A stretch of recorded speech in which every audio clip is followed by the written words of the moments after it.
ऐसा भगवान का वचन है, क्योंकि भगवान के भक्तों को धन की आवश्यकता नहीं रहती है।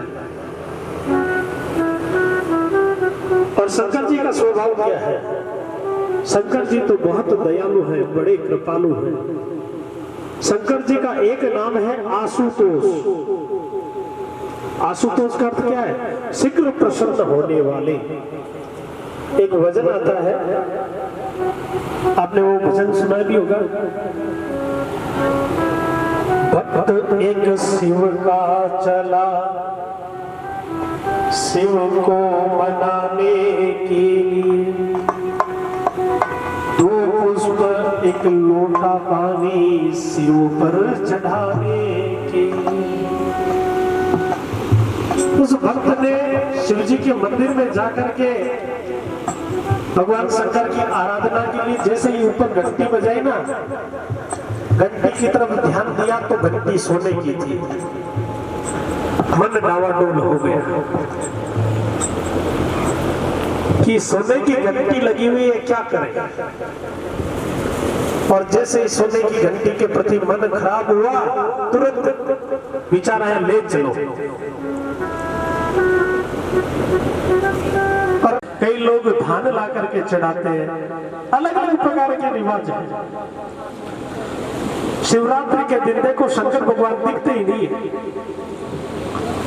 उसी में लड्डू पेड़े चढ़ रहे हैं, उसी में ही जल चढ़ रहा है, उसी में दूध चढ़ रहा है, उसी में दही चढ़ रहा है। और चढ़ाते जो तो है, साथ में अपनी डिमांड और पहले रखते हैं कि भगवान मारो वो काम कर दीजो, नहीं तो थाका मैं को नहीं हो, धमकी और देते हैं। तेरे जैसा पहला भक्त मेरे जीवन में आया है जिसने केवल दो पुष्प और पानी नहीं चढ़ाया है, वो स्वयं मेरे ऊपर अर्पित हो गया। बोली राधे राधे राधे। तो ऐसे भक्त बहुत कम होते हैं। इतने समय शंकर भगवान प्रसन्न हो जाते हैं, इसलिए इनका नाम है आशुतोष। बोलिए आशुतोष भगवान की जय हो। एक बार प्रसंग आता है कि भस्मासुर नामक जो दैत्य था, उसने शिव जी को प्रसन्न कर लिया था। अब शिव जी ने बिना सोचे समझे उसको भस्म करने का वरदान दे दिया था। लेकिन शिव जी का पीछा उस भस्मासुर से किसने छुड़ाया? ठाकुर जी, कन्हैया। अगर कन्हैया नहीं होते तो शिव जी भस्म हो जाते। बोले राधे राधे राधे। तो कहने का मतलब क्या है? दोनों एक दूसरे के पूरक ही हैं। और इतिहास उठा करके देख लीजिए, शंकर भगवान ने वरदान तो दे दिया, लेकिन मेरे गोविंद ने फिर उसको वापस समेटा है। अपनी भाषा में कहे तो रायता फैलाने के काम शंकर भगवान ही करते आए, और उस रायते को वापस समेटने का काम ठाकुर करते। इसलिए कहते हैं शंकर जी भोले हैं। नारायण भगवान जल्दी प्रसन्न नहीं होते, लेकिन प्रसन्न हो जाए तो जीव 1000 गलती भी करे ना, उस पर वो ध्यान नहीं देते, उस पर पूरी कृपा करते हैं, उसे पूरा ऐश्वर्य दे देते हैं। परीक्षित कहते हैं आपने बिल्कुल सत्य कहा भगवान, क्योंकि सब में श्रेष्ठ तो नारायण ही है। भृगु मुनि की परीक्षा लेने गए, ब्रह्मा जी को प्रणाम नहीं किया तो उन्हें क्रोध आ गया, शिव जी को प्रणाम नहीं किया तो उन्हें क्रोध आ गया। लेकिन भगवान विष्णु के वक्ष स्थल पर उन्होंने जब पैर रखा तो मेरे ठाकुर मेरे कन्हैया ने क्षमा मांगी है और कहा कि प्रभु आपके चरणों में कहीं चोट तो नहीं आ गई, क्योंकि मेरे वक्ष स्थल कठोर है, मुझे क्षमा कर। जब ऐसे भाव देखे तो दुर्वासा जी ग्लानि ग्लानि हो गए। उन्होंने भगवान के चरणों को पकड़ करके कहा कि प्रभु मुझे क्षमा कीजिए। एक तरफ ब्रह्मा जी को क्रोध आ गया, एक तरफ शंकर भगवान को क्रोध आ गया, लेकिन कन्हैया बिल्कुल भी क्रोधित नहीं हुए। इसीलिए नारायण सर्वोत्तम है। अर्जुन अपने अभिमान को टाल नहीं सके तो उसका क्या परिणाम हुआ? ब्राह्मण के पुत्रों को बचा नहीं सके। लोग अलोक पर्वतों को पार करके जब भगवान गए और भगवान ने अर्जुन की सहायता की, तब कहीं जाकर के अर्जुन उन ब्राह्मण पुत्रों को लेकर आ पाए थे।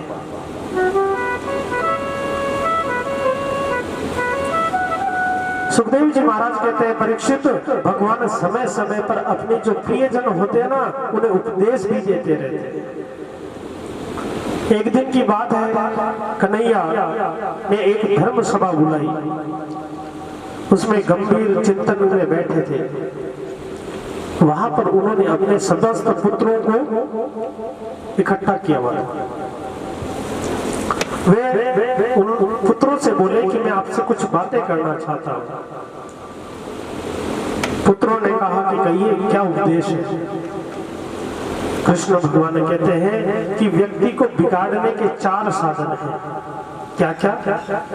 रूप, यौवन, संपत्ति, प्रभुत्वम, अविवेकिता, एकेकमपि अनर्थाय किमु यत्र चतुष्टयम्।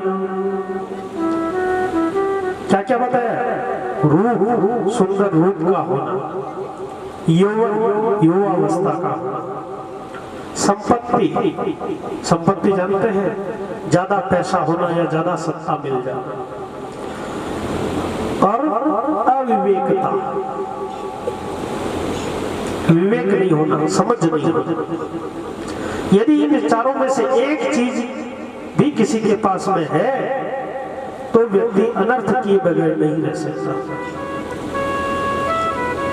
अगर ज्यादा सुंदर है तो समस्या, वो कुछ न कुछ ऐसा काम करेगा जिसकी वजह से समाज में नाम खराब होगा। घर वालों का कह लीजिए, समाज का कह लीजिए, गांव का कह लीजिए। इसलिए ज्यादा सुंदर होना भी घातक है। विवेक नहीं होने पर ये चारों किसी के पास भी हो, फिर वो तो व्यक्ति रास्ते पर चलते ही सिर फोड़ देता है,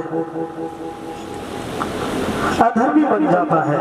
कृष्ण के पुत्रों ने कहा, ये बात आप हमसे क्यों कह रहे हैं?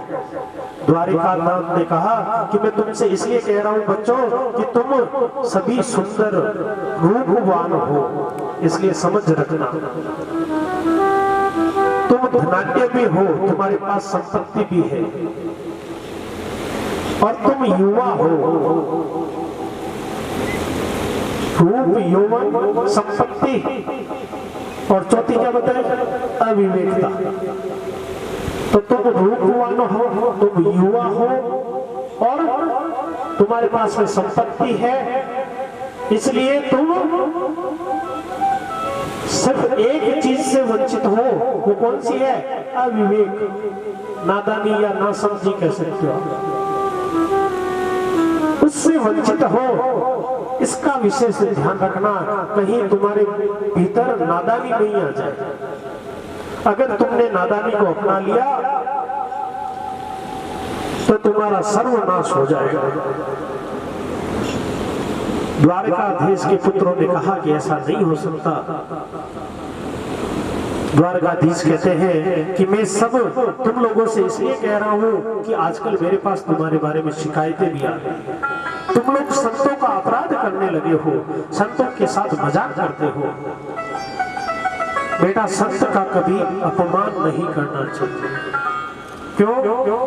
साधु हृदयम मय्यम, कि साधु के हृदय में मैं निवास करता हूं। संत कुछ जानते नहीं। संत कौन है? साधु किसको बोला गया है? जो संपूर्ण संसार को एक नजर से देखे, एक दृष्टि से देखे, वो साधु है। तो ये जो भाव है, ये भाव केवल ईश्वर में ही है, मनुष्यों में तो नहीं है। हम तो ये हमारा है, ये उसका है, अपना पराया कर बैठते हैं। या तो संत में वो भाव होता है या एक नन्हे से बालक में भाव होता है।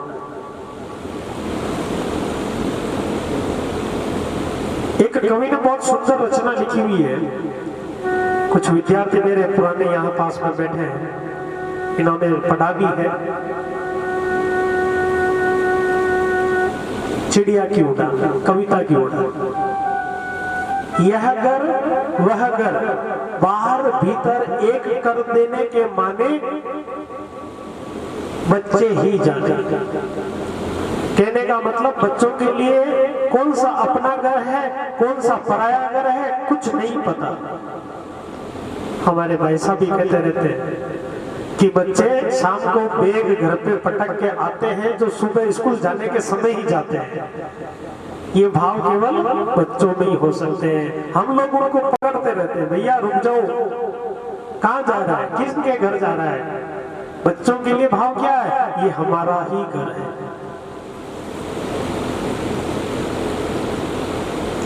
तो कन्हैया समझाते हैं कि भैया संत का कभी अपमान नहीं करना चाहिए, संत का कभी अपराध नहीं करना चाहिए। यदि मेरा पुत्र भी होगा ना तो मैं उसे कभी भी क्षमा नहीं करने वाला। मैं मानता हूं कि तुम्हारे पास कोई कमी नहीं है, लेकिन हास परिहास में भी कभी संत का अपमान मत करना। इतनी बात कन्हैया कह रहे थे, कृष्ण के पुत्र नीचे सर करके एक दूसरे को देख करके आपस में हंसी ठिठोली करने लगे, इशारे करने लगे कि आजकल पिताजी के पास कोई काम वाम तो है नहीं, जब देखो तब संतों की बड़ाई करते रहते हैं। बोली राधे राधे राधे राधे। ये तो दिन रात संतों की प्रशंसा करते रहते हैं। गोविंद की बात पर उनके पुत्रों ने ध्यान नहीं दिया।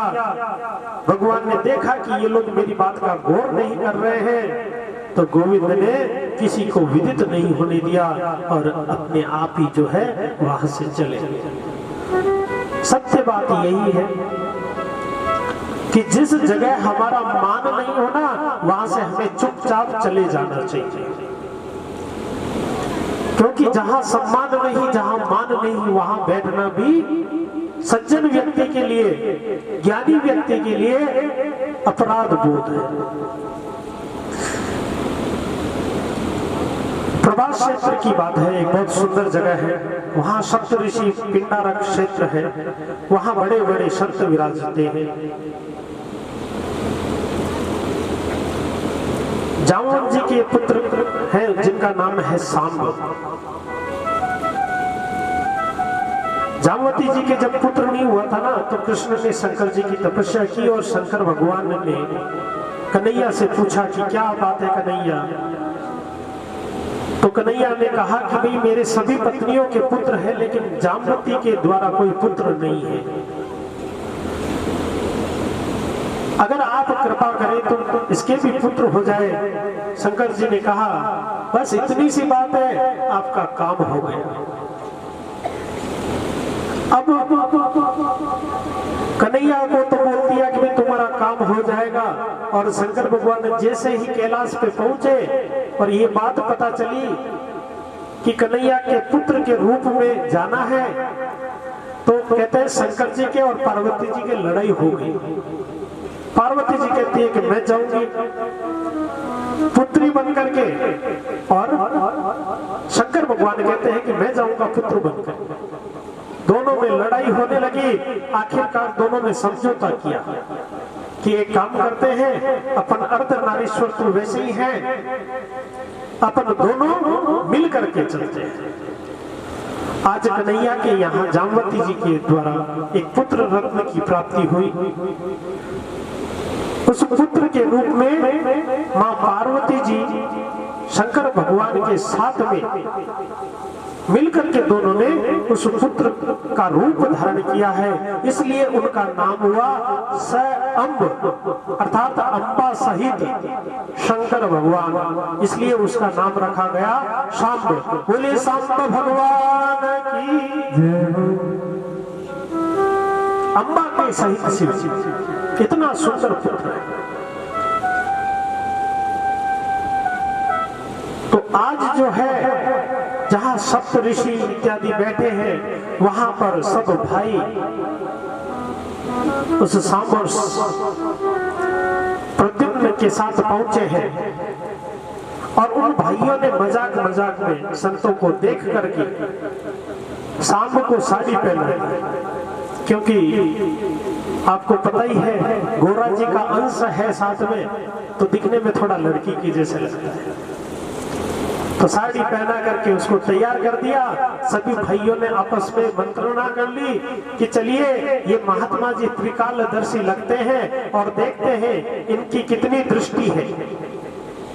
स्त्री बन करके लंबा सा घूंघट निकलवा दिया और पेट पर कपड़े की बड़ी सी पोटली बांध दी और श्रृंगार करके संतों के सामने ले जा करके खड़ा कर दिया। अब महात्मा जी तो सरल स्वभाव के होते हैं। संतों ने पूछा, बेटा क्या ये नई बहू लेकर के आए हो? कृष्ण के पुत्रों ने व्यंग्य से कहा, ये नई बहू गर्भवती है, ये चाहती है कि इसके पुत्र हो। अब आप लोग त्रिकालदर्शी संत है, तो आप बताइए इसके पुत्र होगा कि पुत्री? महात्मा जी ने ध्यान लगा करके देखा तो कि ये लोग मजाक कर रहे हैं। महात्मा जी कहते हैं, अरे दुष्टों, कृष्ण के पुत्र होकर के तुम इस प्रकार से परिहास करते हो। एक लड़के के पेट पर तुम कपड़ा बांध करके हमारा उपहास उड़ाते हो। इसके गर्भ में एक ऐसा मुसल निकलेगा, एक लोहे का मुसल पैदा होगा जो तुम्हारे वंश के नाश का कारण बनेगा। वो तुम्हारे वंश को नष्ट कर देगा। इतना कहकर के संत उठ करके वहां से चले गए। सारे यदुवंशी भयभीत हो गए। सभी ने साड़ी खोल करके देखा तो आगे मुसल। प्रद्युम्न कहते हैं कि मैंने तो पहले ही मना किया था, पिताजी ने कहा था कि संतों की कभी हंसी मत करना, लेकिन देख लो इसका क्या परिणाम हुआ। सब घबरा गए, सबको अपराध बोध हो रहा था। उग्रसेन जी से जाकर के मिले, कहा कि हमसे गलती हो गई। तो उग्रसेन जी ने उपाय बताया। उनके कहे अनुसार यदुवंशियों ने उस लोहे के मुसल को पीसकर समुद्र में फेंक दिया। इधर प्रभु को पता चला कि यदुवंश के विनाश का बीज उत्पन्न हो गया। जिस दिन से यदुवंशियों को शाप लगा, उस दिन से मानो द्वारिका को नजर लग गई। वसुदेव जी महाराज का मन बड़ा उदास रहता है, वे दिन रात चिंतित रहते हैं। आज वसुदेव जी के पास संत नारद जी का आगमन हुआ। वसुदेव जी जो है उदास हृदय से बैठे हैं। नारद जी ने आकर के पूछा कि राजन, आजकल आप बड़े उदास दिखते हो, क्या बात है? वसुदेव जी कहते हैं कि मेरा तो सौभाग्य है कि मुझे कृष्ण और बलराम जैसे पुत्रों का बच्चे का ध्यान रखिए। अग्नि अभी ज्वाला जो है प्रज्वलित है, हवन अभी अभी पूर्ण हुआ। कि मुझे कृष्ण और बलराम जैसे पुत्रों का पिता बनने का सौभाग्य प्राप्त हुआ है। और दूसरा सौभाग्य यह है कि मेरे पास मथुरा और द्वारिका जैसी पवित्र नगरियां हैं। तीसरा सौभाग्य यह है कि आप जैसे संतों का हमारे यहाँ पर आगमन होता रहता है। सत्य कहता हूँ भगवान, अब मुझे लगने लगा है कि मेरा ये जो मानव शरीर है ना, ये व्यर्थ है। अब मेरे जीवन का चौथा प्रहर आ गया है। चौथा प्रहर कौन सा होता है? वानप्रस्थ। उसके बाद कुछ भी हो सकता है, न जाने कब श्वास बंद हो जाए। इसलिए आपके चरणों में मेरा निवेदन है कि आप मेरा मार्गदर्शन करिए। मैं बचपन से सुनता आ रहा हूँ भागवत धर्म, भागवत धर्म। तो मैं आपसे जानना चाहता हूँ कि ये भागवत धर्म क्या है। नारद जी बोले, राजन, जो प्रश्न आपने मुझसे किया ना, वही प्रश्न राजा जनक ने नव योगेश्वरों से किया। एक बार जनक महाराज के यहाँ 9 योगेश्वर पधारे थे। इन योगेश्वरों के नाम है कवि, हरि, अंतरिक्ष, प्रबुद्ध, पिपीलायन, अविहोत्र, दुर्मिल, चर्मश, करभाजन। ये 9 प्रकार के योगेश्वर हैं। महाराज जनक ने योगेश्वरों को प्रणाम करके पूछा था, दुर्लभो मानुषो देहो। ये आवाज थोड़ी फट रही है इसकी, थोड़ी कम करो सेट करो। दुर्लभो मानुषो देहो देहिनां क्षणभंगुरा तत्रापि दुर्लभं मन्ये वैकुंठ प्रियदर्शनम्। कि एक तो ये जो मनुष्य शरीर है ना वो दुर्लभ है, क्योंकि 84 लाख योनियों में भटकता भटकता प्राणी मानव तन में आता है। जब परमात्मा की विशेष कृपा होती है तो मनुष्य शरीर मिलता है, और मानव शरीर भी कैसा है, क्षण भंगुर। जैसे पानी का बुलबुला उठता है और नष्ट हो जाता है, वैसे ही मनुष्य जीवन आता है और नष्ट हो जाता है। एक क्षण में क्या होगा बता नहीं सकते, और उसमें भी सबसे दुर्लभ है आप जैसे वैकुंठनाथ भगवान के प्रेमियों का दर्शन। तो कृपा करके मुझे ये बताइए कि अत्यंत कल्याण का मार्ग क्या है, भागवत धर्म जिसे हम कहते हैं उसकी परिभाषा क्या है। योगेश्वर बड़े प्रसन्न हुए और उन्होंने कहा, राजन भागवत का अर्थ क्या है। ये वे भगवता प्रोक्ता उपाया ही आत्मलब्धये पुंसां विदुषां विधि भागवता हिता। कि आत्मा के कल्याण के लिए परमात्मा का सबसे प्रथम जो उपदेश है ना, उसे हम भागवत कहते हैं। बोलिए भागवत महापुराण की जय हो। और भागवत धर्म की परिभाषा की बात करते हो तो उसके 3 धर्म हैं, उसकी 3 धाराएं हैं। भागवत धर्म का आरंभ होता है विश्वास से। इसकी पहली सीढ़ी है विश्वास। पूरी भागवत में आपने मेरे मुख से एक शब्द सुना होगा, विश्वासो फलदायक। विश्वास ही फल को देने वाला है। और भागवत का जो मध्य होता है ना, बीच, वो है संबंध, नाता जोड़ना। पहले कहते हैं विश्वास कीजिए, फिर संबंध जोड़िए, और तीसरा जो है भागवत का जो अंत है वो है समर्पण। तो करना क्या है, परमात्मा के प्रति विश्वास कीजिए, परमात्मा से संबंध जोड़िए और परमात्मा के प्रति समर्पित हो जाइए। बोलिए राधे राधे राधे राधे। अपना सब कुछ परमात्मा के लिए समर्पित कर दीजिए बस।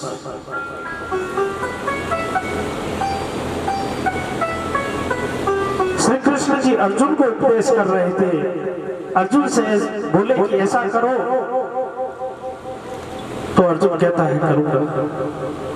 और कुछ देर बाद भगवान कहते हैं अर्जुन ऐसा करो, तो अर्जुन ने कहा कि सुनिए, आप मुझे एक बार में ही बता दीजिए कि क्या क्या करवाना चाहते हैं।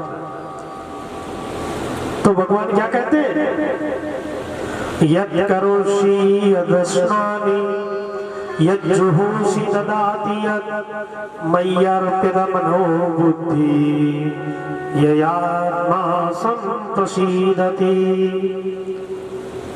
कि जीवन में जो जो कुछ भी तुम करते हो ना, उसे मुझे समर्पित करते जाओ। इस बात की चिंता मत करो कि मैं तुम्हें बार बार क्या क्या कह रहा हूं, क्योंकि अगर चिंता करोगे तो तुम्हारे में समर्पण भाव नहीं होगा। इसलिए परमात्मा की बोली को समझो, उनके आदेश को समझो और सब कुछ परमात्मा को समर्पित करते हुए करते जाइए। यहाँ पर 9 योगेश्वर जो है ना, वो भी यही बात कहते हैं। क्या कहते हैं, कायेन वाचा मनसेन्द्रियैर्वा बुद्ध्यात्मजानुसृत स्वभाव करोति यद्यत् सकलं परस्मै नारायणेति समर्पयेत्। कि शरीर से कायेन, काया कहते हैं शरीर को, वाचा, वाचा कहते हैं वाणी, शरीर से वाणी से मन से इंद्रिय, मन और इंद्रियों से जो कुछ भी किया जाता है सब कुछ परमात्मा को समर्पित कर। किसी काम को करने के तीन ही तरीके हैं, मनसा वाचा कर्मणा।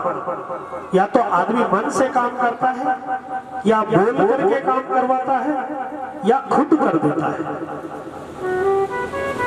ठीक है ना? तो जो कुछ भी करते हो वो परमात्मा को समर्पित करते जाइए। और ये जो समर्पण की दृष्टि है ना, इसके द्वारा जो भी कर्म किया जाता है वही भागवत धर्म है। बोली राधे राधे राधे राधे।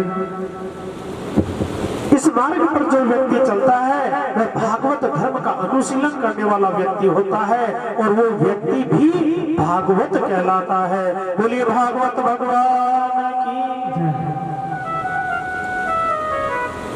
कहते हैं कि जब तक विश्वास नहीं होगा ना तब तक व्यक्ति परमात्मा को नहीं प्राप्त कर सकता।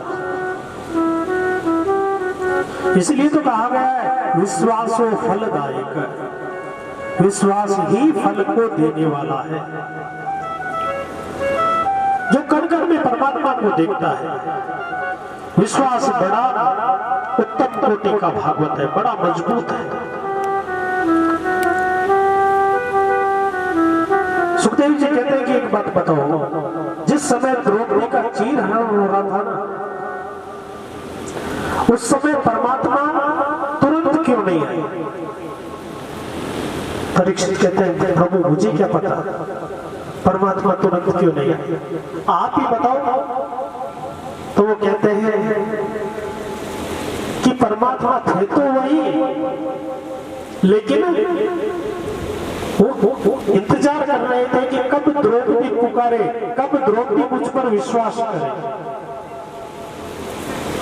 भगवान स्वयं कहते हैं द्रौपदी मुझे पुकारेगी तो मैं रक्षा करूंगा, लेकिन द्रौपदी ने भगवान को बिल्कुल ही नहीं पुकारा। द्रौपदी कहती है कि 5-5 पति है मेरे, मैं क्यों जाऊं? लेकिन जब 5 पति जुए में हार गए तो वो क्या द्रौपदी को बचाएंगे? वो नीचे सिर करके बैठे रहे। पहले उसे अपने पतियों पर विश्वास था, उसको फोन करके खो जाता।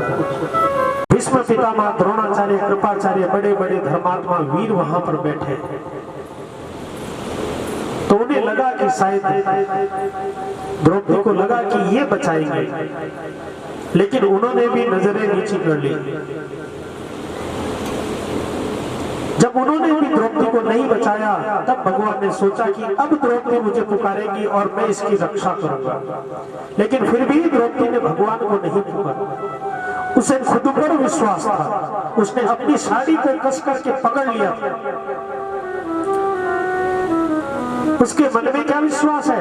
मैं क्षत्रिय की पत्नी हूँ, राजकुमारी हूँ, एक राजा की पत्नी हूँ, मुझे कौन निर्वस्त्र कर सकता है? और जैसे ही कहते हैं दुशासन ने खींचना प्रारंभ किया, उसके हाथ से साड़ी छूटी, उसका खुद पर से भरोसा छूट गया।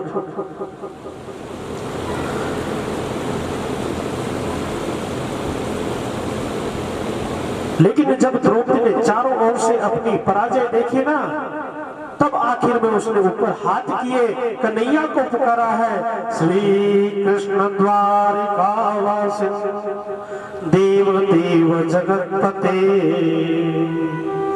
कौरवे परिभूतात्मा किम न जानासि केशव।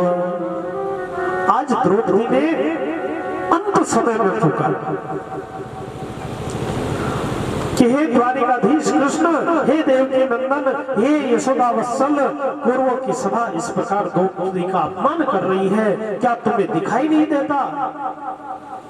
और ये कहते हुए द्रौपदी ने जैसे ही दोनों हाथ उठाए, मेरे गोविंद ने कहा बस यही मैं चाहता था कि तुम मुझ पर विश्वास करो।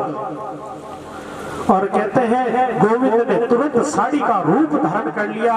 और कवि ने बहुत ही सुंदर लिखा है, नारी बीच सारी है कि सारी बीच नारी है, नारी की ही सारी है कि सारी की ही नारी।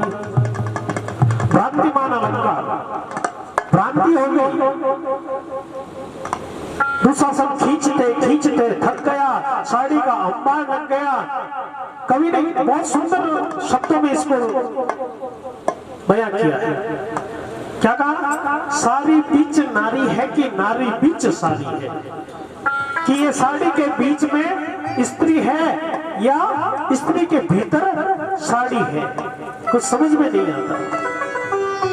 या साड़ी की ही नारी है,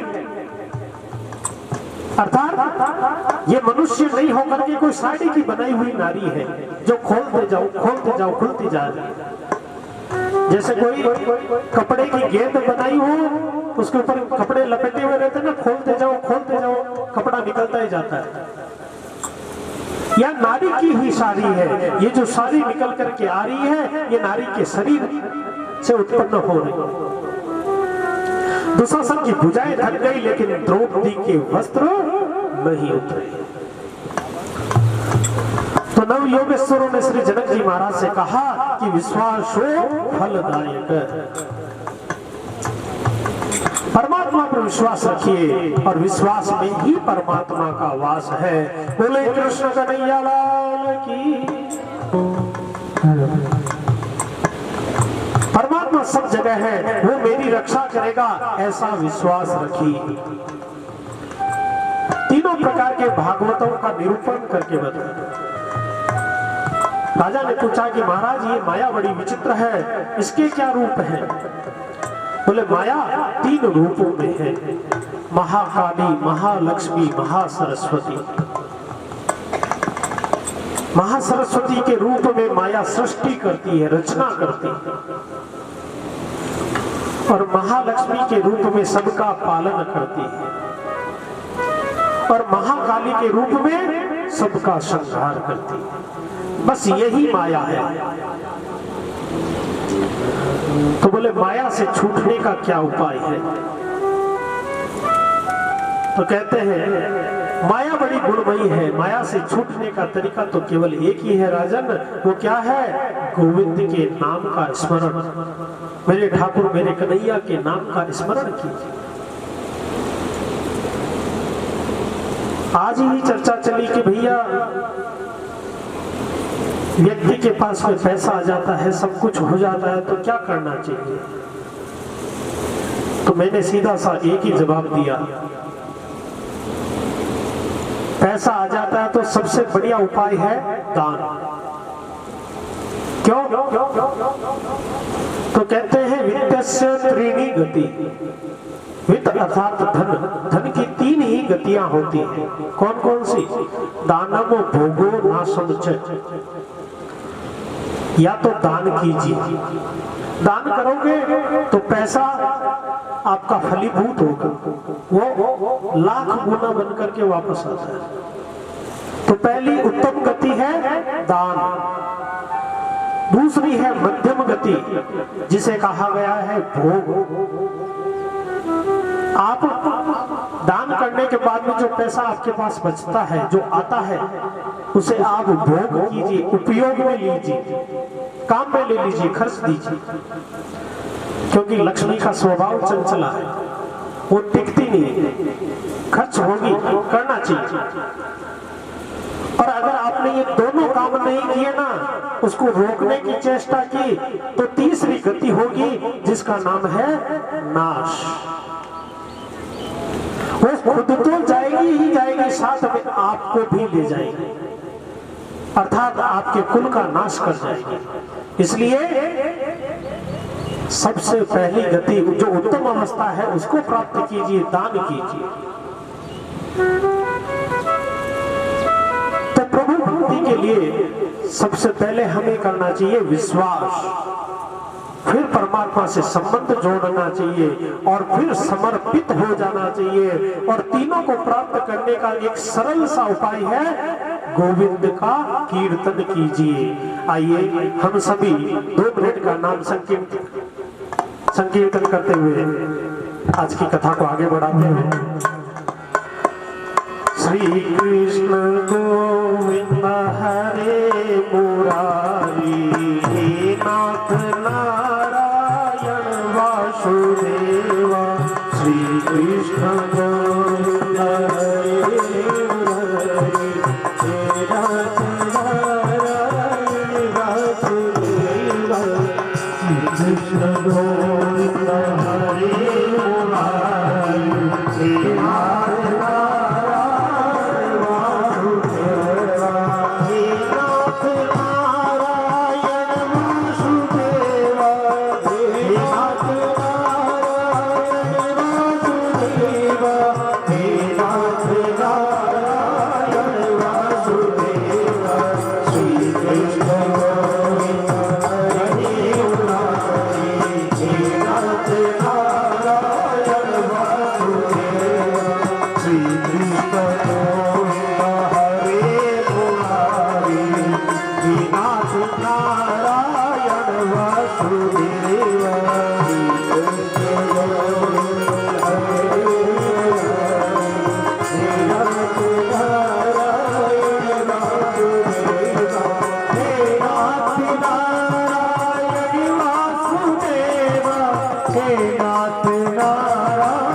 कृष्ण कन्हैया लाल की जय हो। कई बार मन में शंका आती है, कई बार कुछ लोग डरा भय ब्रह्म समान। वाल्मीकि जी को राम नाम जपने की शिक्षा दी गई थी, लेकिन डाकू रत्नाकर के रूप में वाल्मीकि थे उस समय। उन्होंने मारना सीखा था, तो राम तो याद नहीं रहा, मरा मरा याद रहा। और मरा मरा जपते जपते राम वाल्मीकि जी ने राम को प्राप्त कर लिया। इससे बढ़कर के और क्या हो सकता है। तो परमात्मा के कीर्तन में कुछ भी उल्टा सीधा नहीं होता, भाव देखा जाता है। तो कई विद्वान कहते हैं कि मूर्खो वदति विष्णाय नमः। मूर्ख लोग क्या कहते हैं? विष्णाय नमः। और विद्वान वदति विष्णवे नमः। अब विष्णाय नमः कहो चाहे विष्णवे नमः कहो, भाषा की एक सीधी सी परिभाषा है। भाषा का मतलब होता है भावों को समझाना। कई बार कहते हैं अंग्रेजी बोलना साहब बहुत कठिन है। अंग्रेजी बोलना कोई कठिन नहीं है।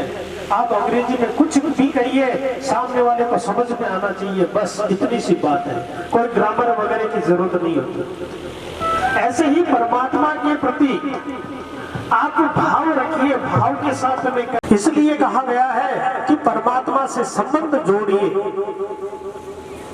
और संबंध जोड़ने का सबसे सरल मार्ग क्या है? कीर्तन करना।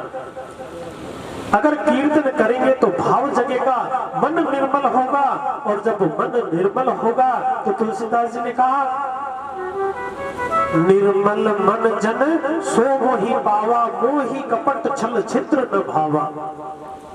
मन निर्मल होते ही परमात्मा को हम प्राप्त कर जाएंगे। बोलिए राधे राधे राधे राधे। जनक महाराज को नव योगेश्वर उपदेश करके पधारे। नारद जी कहते हैं कि इस कथा को कहने का मेरा मतलब क्या है? जो तुम्हारे पुत्र कृष्ण है ना, वे साक्षात पूर्ण ब्रह्म है। वसुदेव, तुमने पुत्र मान करके उनको भजा है, इनके प्रति प्रेम जगाया है। अब आंखें बंद करके देखो, कृष्ण के रूप में तुम्हें चतुर्भुज नाथ दिखाई दे, तुम्हें चतुर्भुज नाथ के दर्शन होंगे। आज वसुदेव जी ने आंखें बंद करके कन्हैया की जगह चतुर्भुज नाथ के दर्शन किए हैं। बोलिए चार भुजा नाथ की। देवताओं ने आकर मेरे प्रभु का अभिनंदन किया, अभिवादन किया। भगवान ने देवताओं से पूछा कि भैया आप कैसे हो? देवताओं ने प्रभु से कहा कि आपने अवतार लेने से पहले हमें आश्वासन दिया था कि पृथ्वी के भार को दूर करोगे, और अब आपके हाथों समस्त राक्षस मारे जा चुके हैं, पृथ्वी का भार दूर हो गया है। अब आप वापस वैकुंठ में कब पधारेंगे? कन्हैया कहते हैं कि देवताओं, पृथ्वी का सबसे बड़ा भार तो अभी बाकी है। मेरा जो वंश है ना, यदुवंश, जब तक इसका नाश नहीं हो जाता, जब तक ये यदुवंश नष्ट नहीं हो जाता ना, तब तक पृथ्वी का भार दूर नहीं हो सकता। इसलिए अभी मुझे आने में समय। यदुवंशियों के विनाश के लिए साथ तो लग ही चुका था, लेकिन थोड़ी प्रतीक्षा अभी बाकी थी। देवताओं ने वहां से विदा लिया। न जाने कैसे उद्धव जी को पता चल गया कि मेरे कन्हैया, मेरे ठाकुर वैकुंठ को जाने वाले। उद्धव जी ने आकर कृष्ण के चरणों में प्रणाम किया और कहते हैं कि हे उद्धव, हे गोपाल, मैं सुन रहा हूं कि आप लीला संपन्न करके जा रहे हो। प्रभु, आपके बगैर मैं नहीं रह सकता। कन्हैया ने मुस्कुरा करके कहा, उद्धव, मेरा जाना कहीं नहीं होता और मेरा आना भी कभी नहीं होता। ना मैं आता हूं, ना मैं जाता हूं। तभी तो परमात्मा को क्या बोला गया है? सत चितानंद, सत चित आनंद, अर्थात सदैव रहने वाले, जो थे, जो है और जो रहेंगे।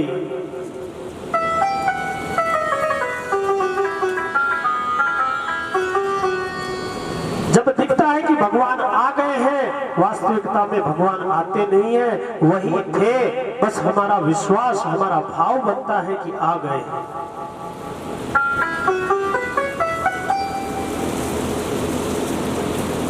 और कलयुग के अंदर मेरे कन्हैया, मेरे ठाकुर कहते हैं कि भैया, कलयुग के अंदर तो मेरे मिलने का एक सीधा सा साधन है। बोले वो क्या है? कलयुग केवल नाम आधार, सुमिर सुमिर नर उतरहि पार। उद्धव कहता है कि मैं समझा नहीं।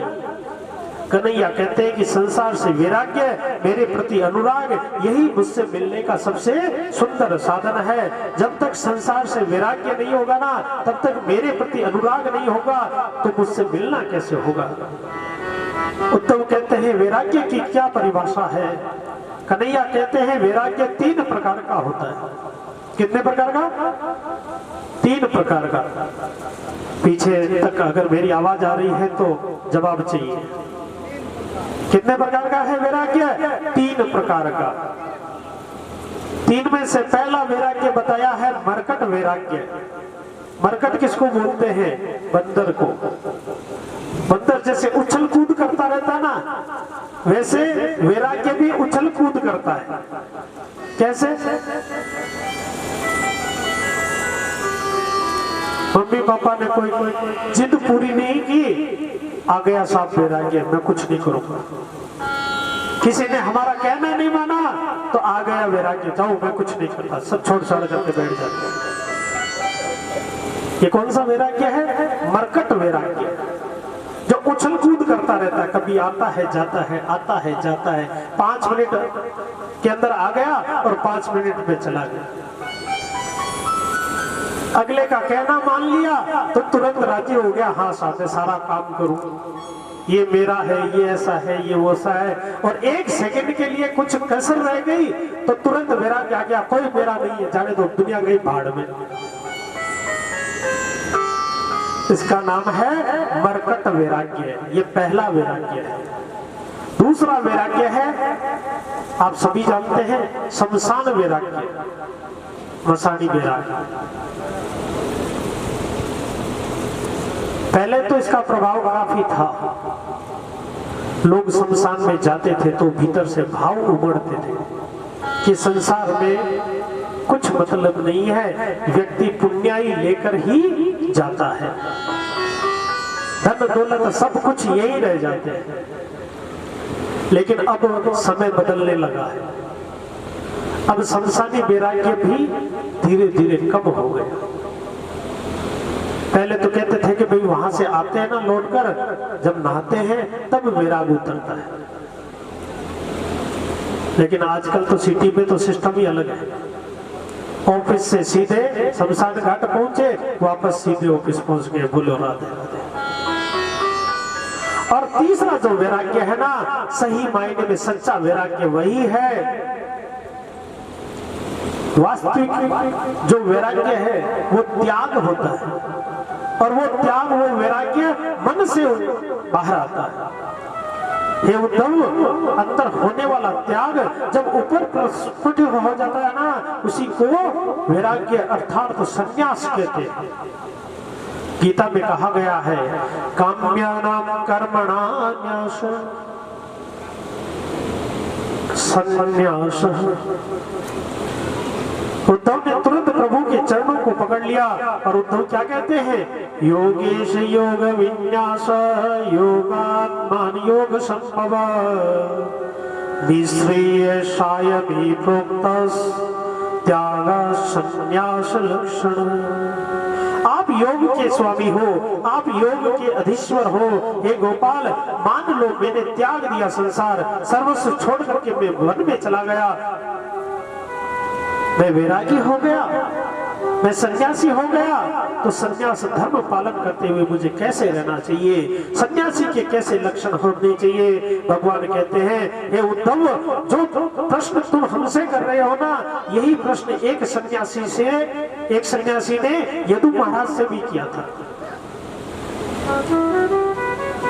एक बार की बात है, जब यदु महाराज घूमते घूमते वन में गए ना, तो वन में उन्होंने बहुत सुंदर दृश्य देखा। एक वृक्ष के नीचे मोटा ताजा हष्ट पुष्ट बलिष्ठ सा एक महात्मा बैठा था। यदु महाराज ने वहां जाकर ऐसी अटपटी बातें कही, अगर कोई छोटा मोटा संत होता ना तो तुरंत श्राप दे देते। यदु महाराज ने उन महात्मा से पूछा, अब वो महात्मा कौन है? आप अगर महाराष्ट्र या साउथ की तरफ गए हो तो उधर दत्तात्रेय जी महाराज का बहुत मान होता है। तो ये महात्मा दत्तात्रेय जी महाराज।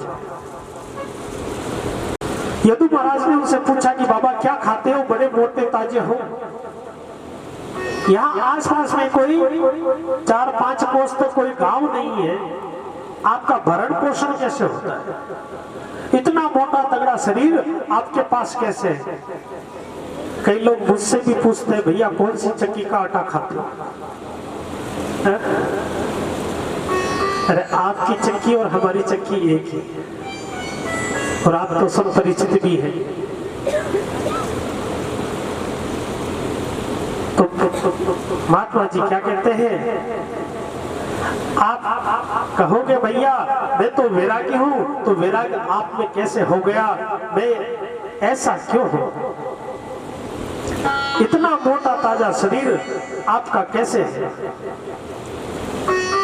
आगे कहते हैं कि आप कहोगे कि मैं संत हूं, तो मैं संत कैसे हो गया, ये समझ में नहीं आता।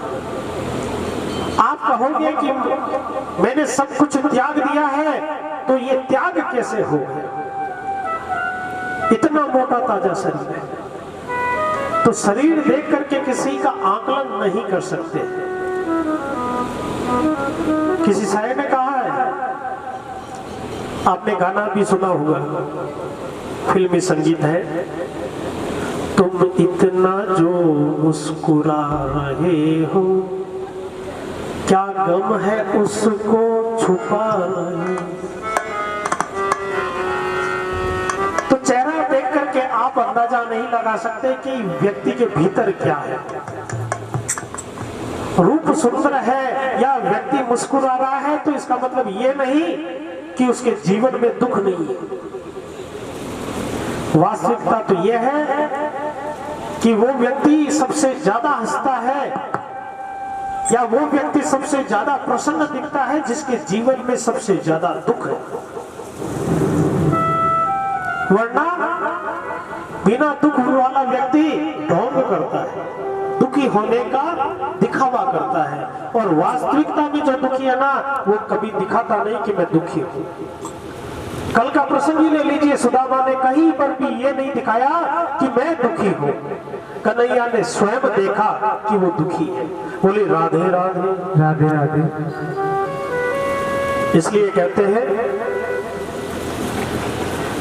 उन महात्मा के सामने अगर कोई छोटा मोटा संत होता ना उनकी जगह, तो तुरंत श्राप दे देता। तो महात्मा दत्तात्रेय जी ने यदु महाराज से कुछ नहीं कहा, उल्टा मुस्कुरा करके उनको जवाब दिया है। क्या कहा है, संति में गुरु राजन बहवो बुद्धू या सदा यदा बुद्धि मुपादाय मुक्तो तामिह तत्क्षण।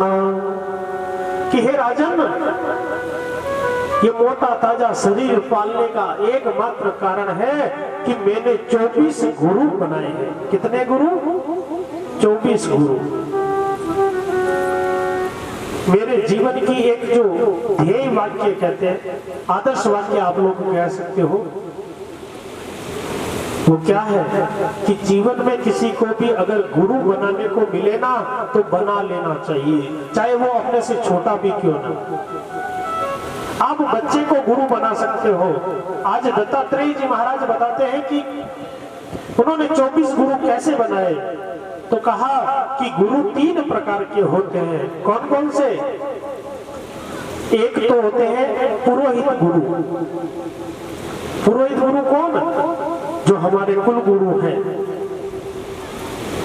जो हमारे घर नामकरण संस्कार करवाते हैं, विवाह करवाते हैं, दाह संस्कार करवाते हैं, ये होते हैं पुरोहित गुरु, जिन्हें हम कुल गुरु की संज्ञा देते हैं। दूसरे होते हैं दीक्षा गुरु, जो हमें भगवत प्राप्ति का मंत्र सुनाते हैं। और तीसरे होते हैं शिक्षा गुरु, जो जीवन में हमें बार बार शिक्षित करते हैं। तो मैंने जो बात कही ना गुरु बनाने की, वो उनके लिए की है जो शिक्षा गुरु है, क्योंकि शिक्षा गुरु अनेक हो सकते हैं। दीक्षा गुरु और पुरोहित गुरु जीवन में एक ही होता है।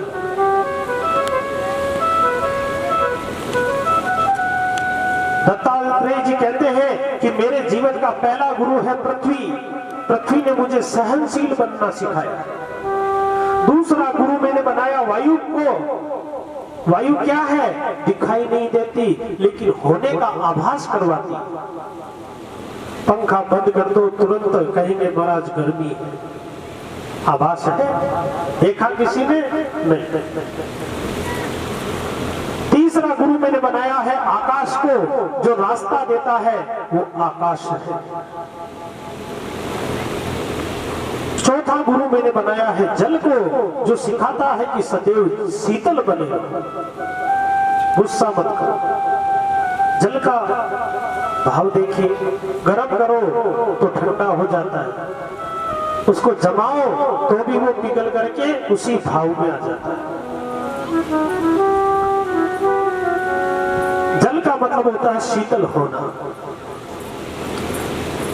हमारे विद्वज्जनों ने भी कहा है, ऐसी वाणी बोलिए मन का आपा खोए, और न को शीतल करे आप हो शीतल हो।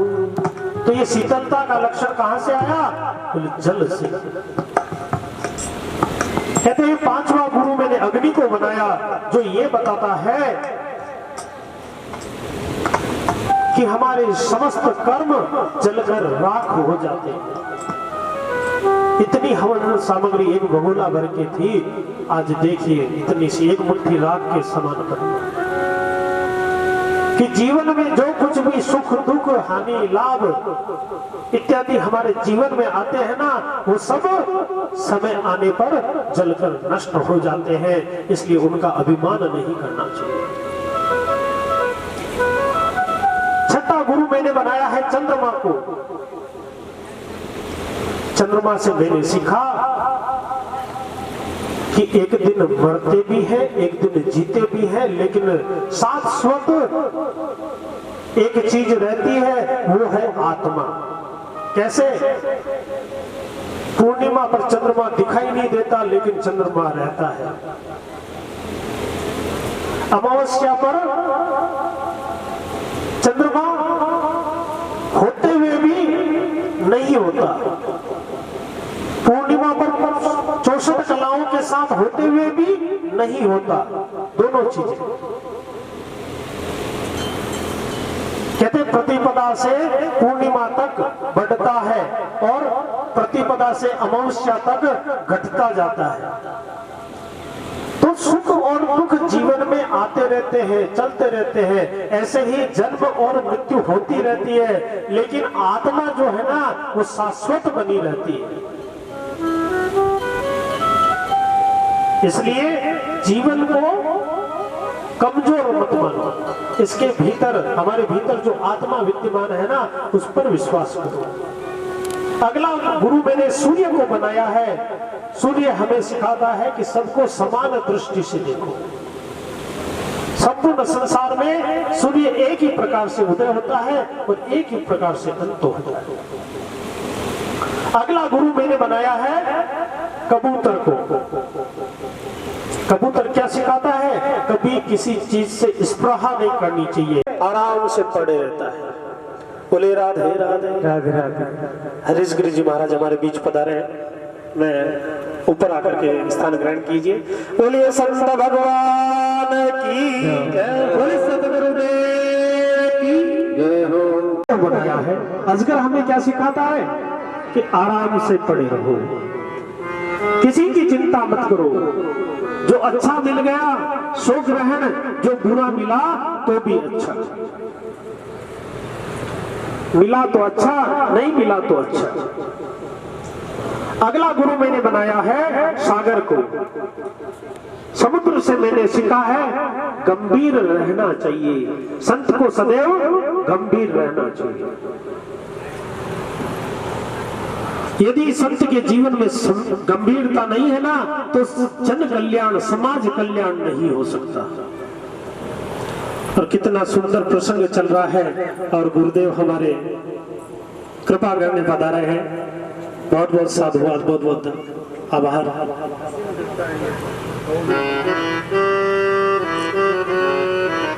तो सागर के द्वारा मैंने सीखा है गंभीरता को।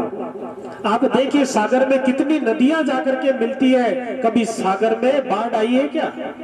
सागर ने कभी अपनी सीमाओं को नहीं छोड़ा। इतनी नदियां जाकर के गिरती है। तो जीवन में कई प्रकार की समस्याएं आती है, लेकिन व्यक्ति को गंभीर रहना चाहिए। 11वां गुरु मैंने बनाया है पतंगे को। पतंगा जानते हो, जो कीड़े मकोड़े जो लाइट के समय आते हैं, वो अग्नि के चारों ओर मंडराते हैं और अपने आप को जला करके राख बना देते हैं। तो इससे क्या सीखा? कबीरदास जी ने भी कहा है, माया दीपक नर पतंग भ्रमि भ्रमि इवे पड़ंत, कि माया रूपी दीपक के अंदर मनुष्य रूपी पतंगा बार बार जाकर के गिरता है और क्या करता है? स्वयं को जला लेता है। इसलिए माया मोह से दूर रहो, संत को इनसे दूर रहना चाहिए। 12वां गुरु मैंने बनाया है भंवरे को, और कहते हैं कि भंवरे को गुरु बना करके मैंने एक नहीं 2-2 शिक्षाएं ग्रहण की। बोले क्या? कि आपने देखा होगा कि भंवरा किसी फूल पर बैठ करके उसके रस को चूसता है, फूल की गंदगी को नहीं। ऐसे ही हमेशा हमें सत्संग में जाना चाहिए और सत्संग में जाकर के वहां से ज्ञान वाली बात को ग्रहण करनी चाहिए, बाकी बातों को नहीं। वहां क्या बुरा हुआ, क्या कमी रह गई, उसको भूलिए आप। वहां क्या अच्छा हुआ, क्या गुण और ज्ञान वाली बात बताई गई, आप उसे ग्रहण कीजिए। जो बात आपको गलत लगे ना, तो सत्संग या कथा में जाते हैं, उठते समय अपन जो कपड़े झटकते हैं ना, वहां पर उसको झटक करके चले जाइए। बोलो राधे राधे। और दूसरी चीज मैंने सीखी है कि कभी तारीख मत बदलो। भंवरा कभी तारीख नहीं बदलता। कैसे? बहुत ही सुंदर चीज बताइए कि भंवरा लकड़ी में बंद हो जाता है तो वो भंवरा कमल की नाजुक पंखुड़ियों को नहीं छेदता। कहते हैं उस कमल को चाहे हाथी भी खा जाए तो भी भंवरा उसके साथ उसके पेट में चला जाता है, लेकिन उस रस के बीच में विघ्न नहीं लाता। अर्थात जो उसने आज काम करना है ना, उसको तुरंत ही करता है। तो तारीख मत बदलो। हमारे यहाँ पर संत महापुरुषों ने कहा है, काल करे सो आज कर, आज करे सो अब, प्रलय में प्रलय होएगी, बहुरी करेगो कब। लेकिन लोगों ने इसकी परिभाषा को बदल दिया।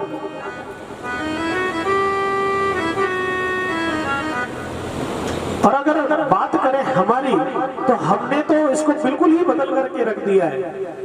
अगर आप में से किसी को कहा जाए कि भैया ये छोटा सा बालक है, इसको भक्ति सिखाओ, इसको रोजाना एक माला फेरने के लिए बोलो, तो आप कहोगे कि साहब ये तो बच्चा है, बूढ़ा होगा तब फेर लेगा। हम टाल करते हैं। मैंने आगे भी आपको बताया कि जीवन को यूं मान करके चलिए, 30 दिन हमारे पास है, रोजाना का भक्ति रूपी एक सिक्का हमें जमा करना है। बचपन से लेकर बुढ़ापे तक हमारे पास 30 दिन है, रोजाना का एक सिक्का जमा करना है, तो रोज का एक ही करना पड़ेगा।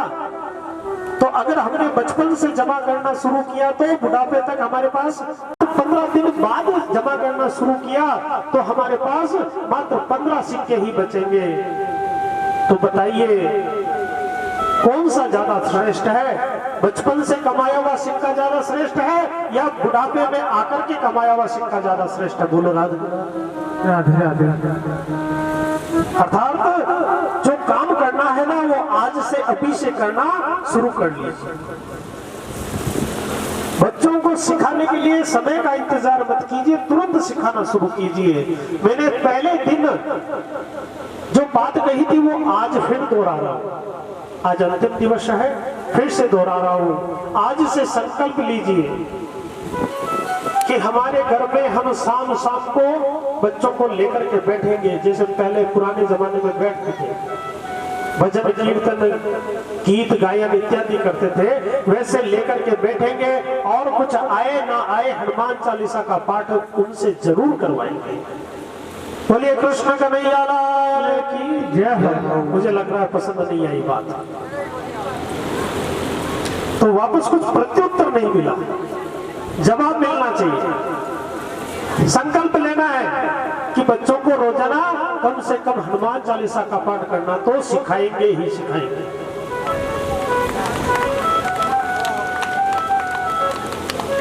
और गीता जी का पाठ सिखाओ तो कहना ही। तो भौरे को गुरु बना करके ये सीखिए, तारीख मत बदलो। दत्तात्रेय जी यदु से बोले, मेरे कहने का तात्पर्य यह है कि तारीख मत बदलो। मनुष्य की सबसे बड़ी भ्रांति है कि भजन को बुढ़ापे में कर लेंगे, पहले बेटे की शादी कर ले, फिर पोते की शादी कर ले, उसके बाद भजन करेंगे। अरे मृत्यु कब किसका इंतजार करती है? वो भजन भी है, बुला हुआ आएगो राम को, 2 मिनट थे माने देवो तो करूं बेटा से बात।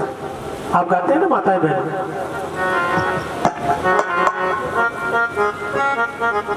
तो मृत्यु कब आ जाए कोई नहीं जान सकता। इसलिए तुरंत तारीख मत बदलिए, तुरंत काम को कीजिए। कल के भजन को कल पर मत छोड़िए, आज ही करना सीखिए, बल्कि अभी से करिए। 13वां गुरु मैंने मधुमक्खी को बनाया है। मधुमक्खी क्या बताती है कि संत को कभी भी संग्रह नहीं करना चाहिए। मधुमक्खी जगह जगह से शहद ला करके इकट्ठा करती है और बहेलिया आकर के उसके छत्ते से शहद निकाल करके ले जाता है। तो वहां से सीखना चाहिए, पूत कपूत तो क्यों धन संचय, पूत कपूत तो क्यों धन संचय, पूत सपूत तो क्यों धन संचय। अगर पुत्र कुपुत्र है तो धन के संचय करने की आवश्यकता नहीं। क्यों? क्योंकि आपके पास में धन होगा, आपका बेटा कुपूत है तो वो आपको मार करके, आपको प्रताड़ित करके आपके धन को छीन कर ले जाएगा। और पूत सपूत तो क्यों धन संचय, अगर आपका पुत्र सुपुत्र है तो आपको धन इकट्ठा करने की आवश्यकता कदापि नहीं। वो आपके पैसे की तरफ देखेगा तक नहीं, झांकेगा तक नहीं, वो स्वयं कमाएगा और उल्टा आपको ला करके देगा कि लो पिताजी।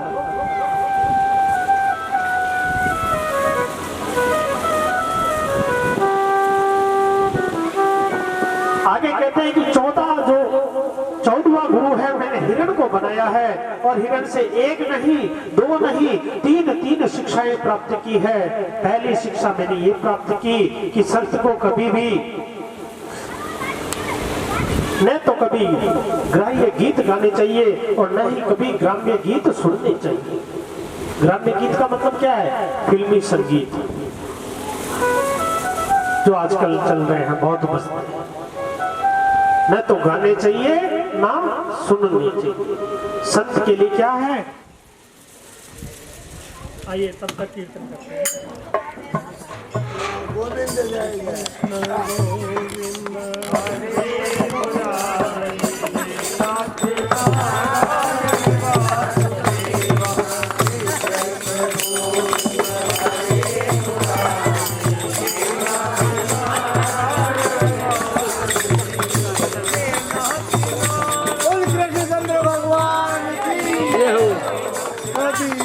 बन के कभी श्याम बन के चले आना, चले आना।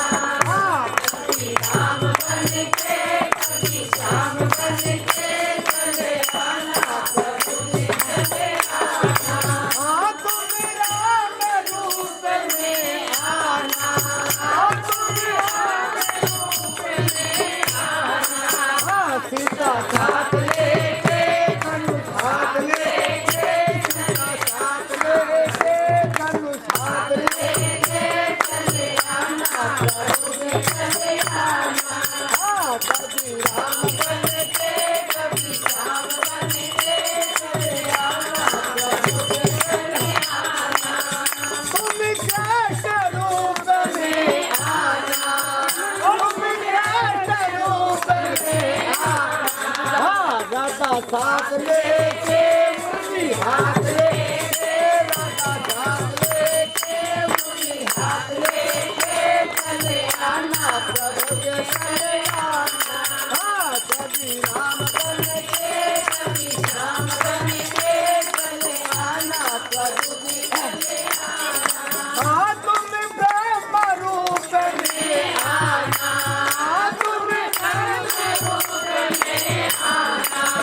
वेद हाथ लेके हाथ लेके वेद हाथ लेके हाथ लेके चले आना प्रभु के चले आना। हाँ कभी राम बन के कभी श्याम बन के चले आना प्रभु के चले आना। तुम विष्णु रूप में आना तुम विष्णु रूप में आना।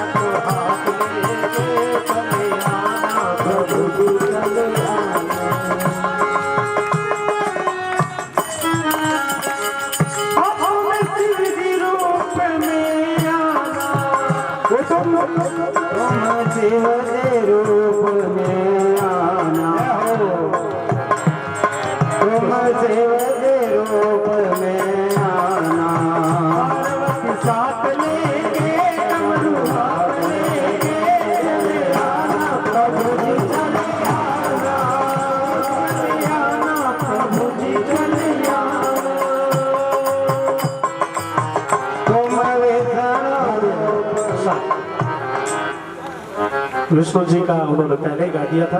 बोलिए कृष्ण कन्हैया लाल की। तो हिरण को गुरु बना करके तीन शिक्षाएं पाई है। कौन सी? पहली शिक्षा यह है कि संत को कभी भी, या यूं कह लीजिए कि भक्त को कभी भी सिनेमा संगीत नहीं सुनना चाहिए।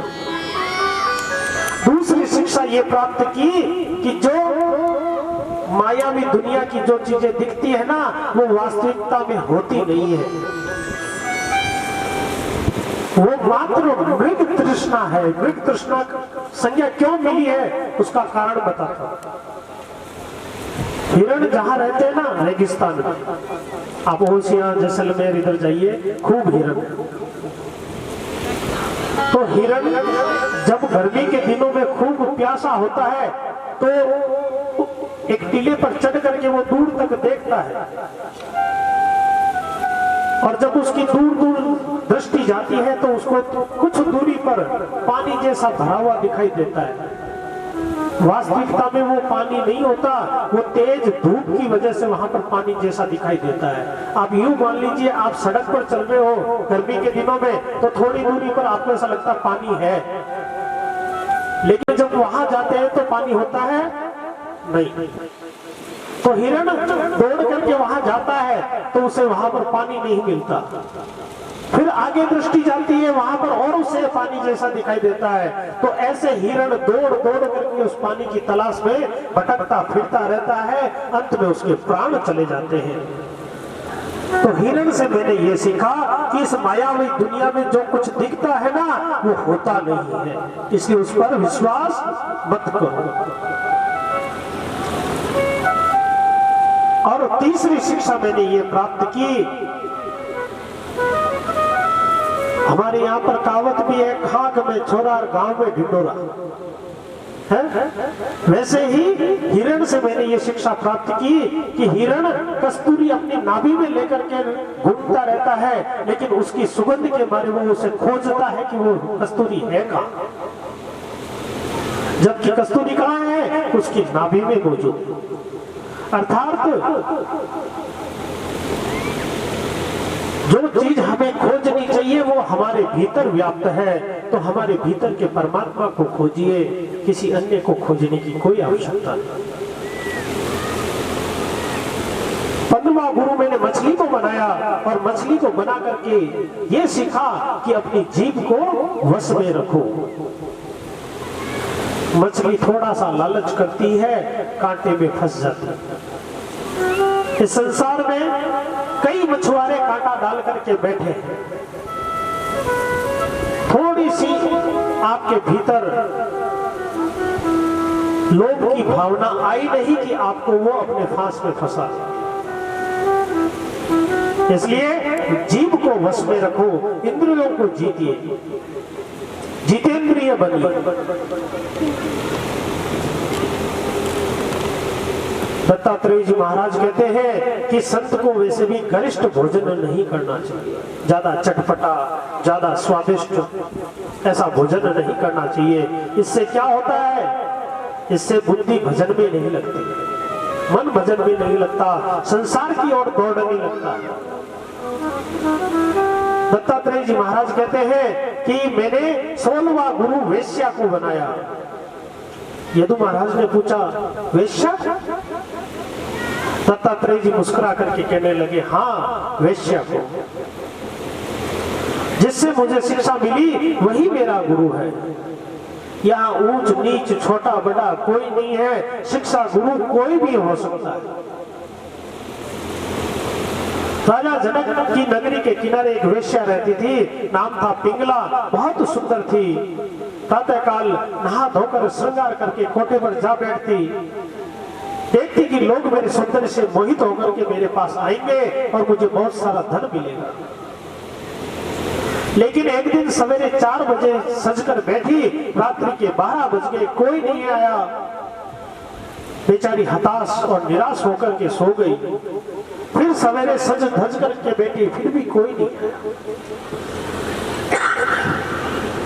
जब इस प्रकार 1 महीना बीत गया, पिंगला के पास कोई नहीं आया, तो उसे मन में बड़ी ग्लानि हुई, बड़ी चिंता हुई कि इन हाड़ मांस के पुतलों के लिए मैं 20-20 घंटे बैठकर चिंतन करती हूँ। अगर यही चिंतन मैंने परमात्मा के लिए कर लिया होता तो आज मैं कहाँ होती। बोली राधे राधे।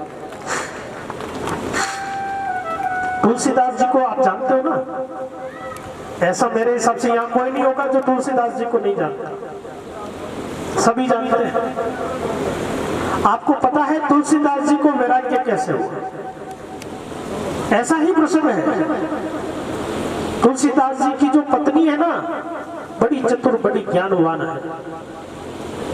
कहते हैं शादी होने के बाद में स्त्री वापस मायके जाती है, फिर पहुंचारी पर लेने के लिए जाते हैं, यही परंपरा है।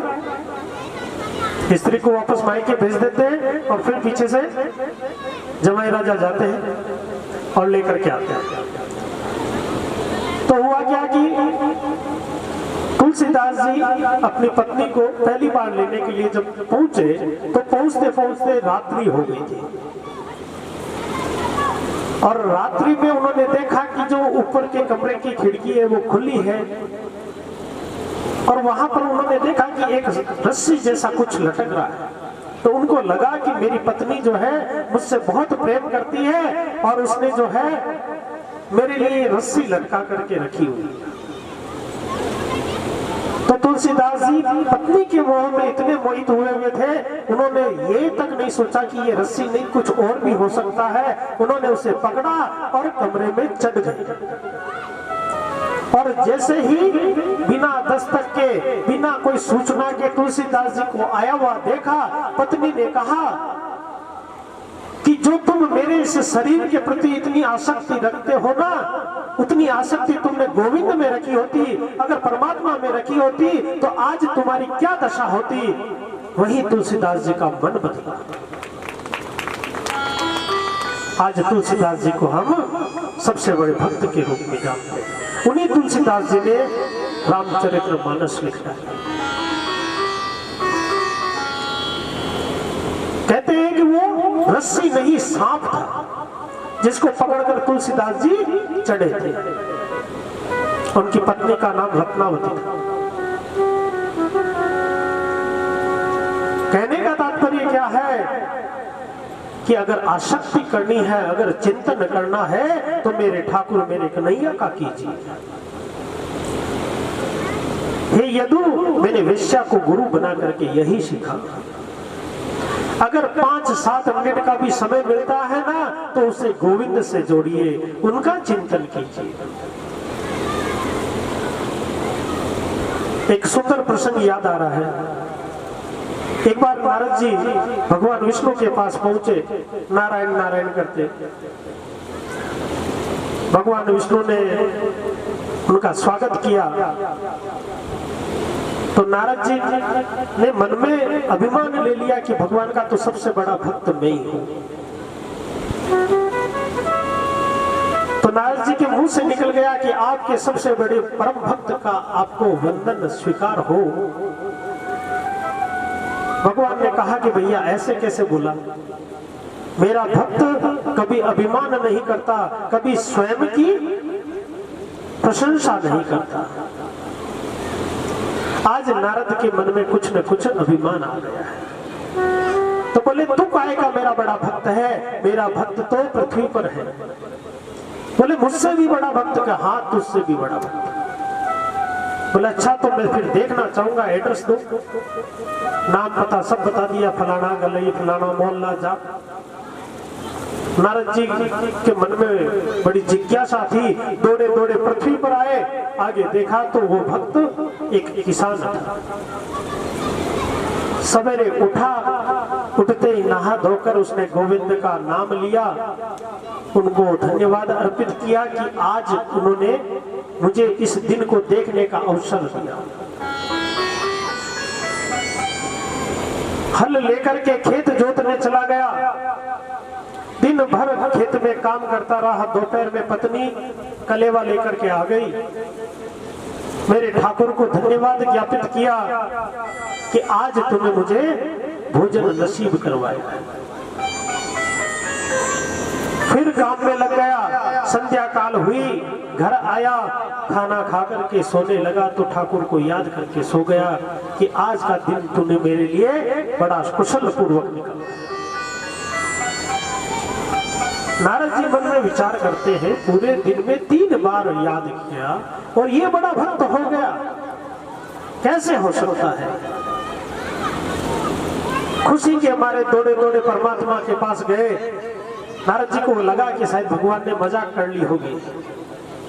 परमात्मा के पास गए और जाकर के कहा, वो काहे का बड़ा भक्त, अरे वो तो दिन में 3 समय नाम लेता है, मैं पूरे दिन नारायण नारायण नारायण की रटना लगाए रखता हूँ, तो तुझसे तो बड़ा भक्त मैं हूँ।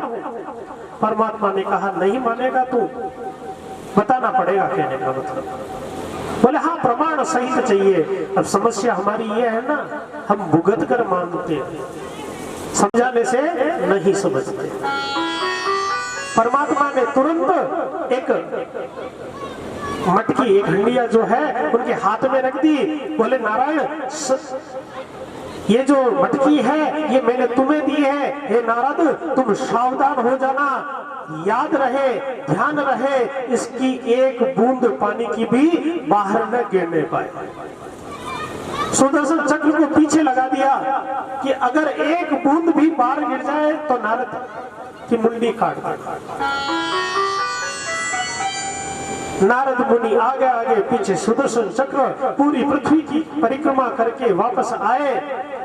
नारद जी ने कहा कि महाराज ये लो आपका कलश, आपको मुबारक हो। सुदर्शन चक्र से पूछ लो कि एक बूंद भी नहीं गिरी।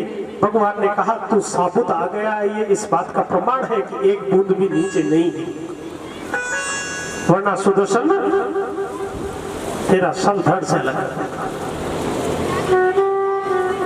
अब नारद जी ये बताओ कि ये जो परिक्रमा आपने लगाई ना, इस परिक्रमा के अंदर आपने मुझे कितनी बार याद किया? बोलो राधे राधे।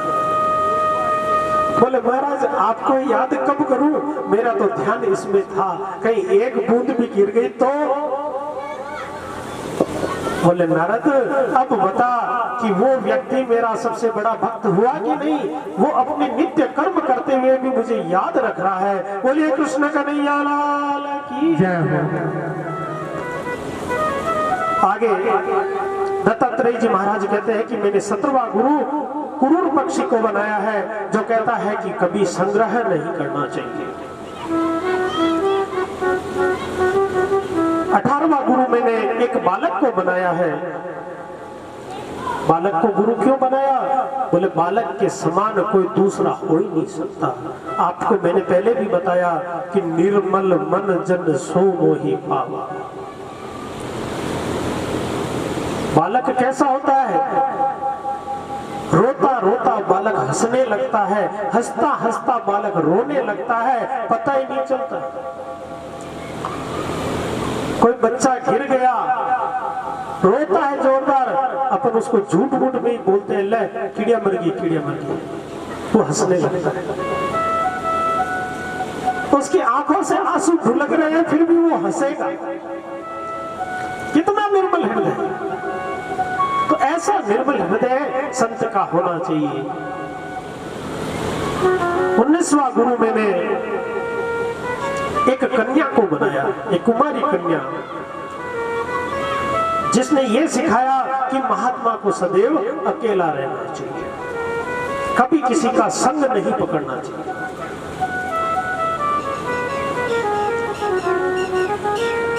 कैसे सिखाया कि एक बार उस कन्या को उसकी मां ने कहा कि जा खींचड़ा कूट के लिया, और वो खींचड़ा कूटने गई ना तो उसके हाथों में चूड़ियां काफी पहनी हुई थी, और जैसे ही वो खींचड़ा कूटने के लिए मुसल को उठा करके मारे, उसके हाथों से चूड़ियां आपस में टकरा करके टूट। तो उसने अपने हाथों की सारी चूड़ियां खोल करके रख दी, केवल एक एक चूड़ी अपने हाथ में रखी, और उसने आराम से खींचड़े को कूट करके मां को ले जा करके दिया। इससे ये सीखना चाहिए कि अकेला व्यक्ति कभी भी टूट नहीं सकता। बोलिए राधे राधे राधे राधे। 20वां गुरु मैंने सर्प को बनाया है। सर्प ये सिखाता है कि संत को खुद के लिए कभी भी आश्रम नहीं बनाना चाहिए। सांप हमेशा दूसरों के बिल में जाकर के रहता है, खुद के लिए कभी बिल नहीं बनाना।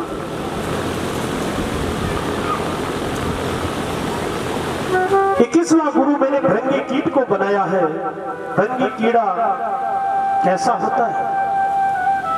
कहते हैं कि कोई भौरा ले लीजिए या तितली ले लीजिए, वो कीड़ा किसी दूसरे कीड़े को, किसी लट को ला करके अपने उस मिट्टी के घर में रखता है और उसके ऊपर भ्रमण करता रहता है, घूमता रहता है। आपने देखा होगा घरों में मिट्टी का कुछ लग जाता है, उसके ऊपर एक कीड़ा घूमता रहता है।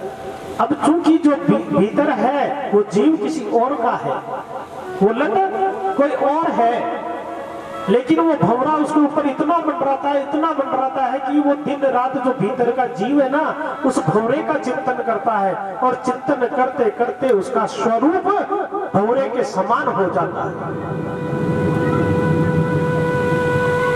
कहने का तात्पर्य क्या है कि अगर आपको चिंतन करना है तो उस पर ब्रह्म का कीजिए, और उसका चिंतन करते करते स्वयं ब्रह्म बन जाइए। बोलिए राधे राधे राधे राधे। तभी तो संत को ईश्वर की पदवी प्राप्त हुई। कहते हैं कि ब्रह्म की उपासना करने में जीव ब्रह्ममय हो जाता है। ये मैंने किससे सीखा? उस भ्रमण से सीखा। 22वां गुरु मैंने हाथी को बनाया, जो स्पर्श सुख की लालसा की वजह से अपने जान को गवा देता है। शिकारी नकली हथनी बना करके हाथी को पकड़ने के लिए एक गड्ढे को पत्तों से ढककर श्री राधा सर्वेश्वर प्रभु के पावन युगल चरणों में कोटिशः वंदन करते हुए श्री सीताराम प्रभु, उमाशंकर प्रभु, श्री बालाजी महाराज, स्थान के सकल देवी देवता, इष्ट देवता, कुल देवता,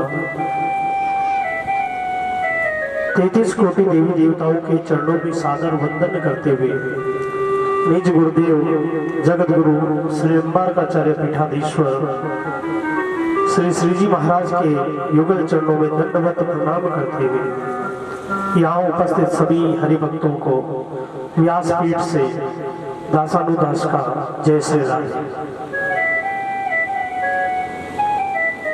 थोड़ा सा वॉल्यूम करो, थोड़ा सा।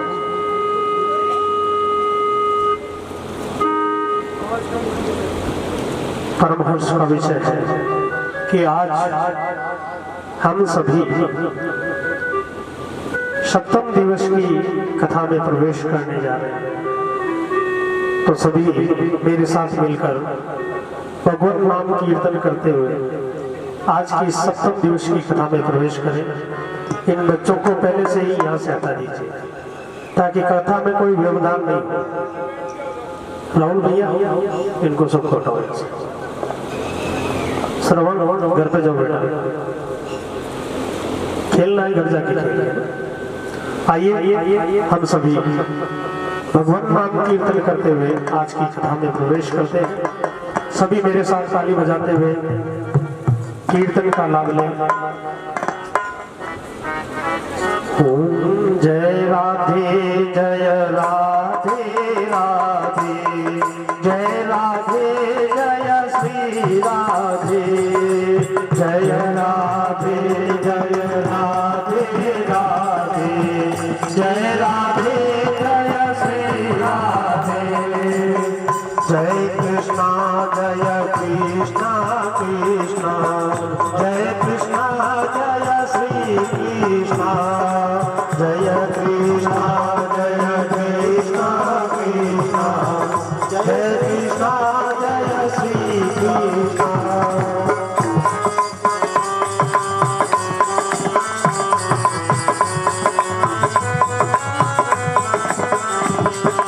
जय राधे जय राधे राधे, जय राधे जय श्री राधे, जय राधे जय राधे राधे, जय राधे जय श्री राधे, जय कृष्णा कृष्णा कृष्णा, जय कृष्णा जय श्री कृष्णा, जय कृष्णा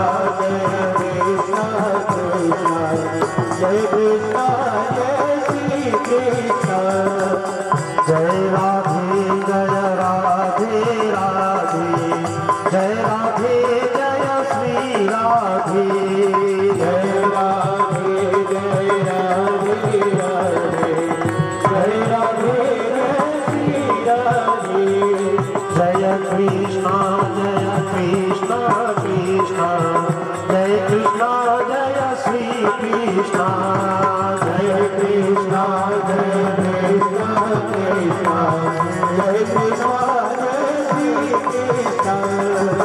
श्यामा गौरी नित्य किशोरी प्रीतम जोरी श्री राधे, श्यामा गौरी नित्य किशोरी प्रीतम जोरी श्री राधे, रसिलो लक्षीलो गुण करवीलो श्री कृष्णा, रसिलो लक्षीलो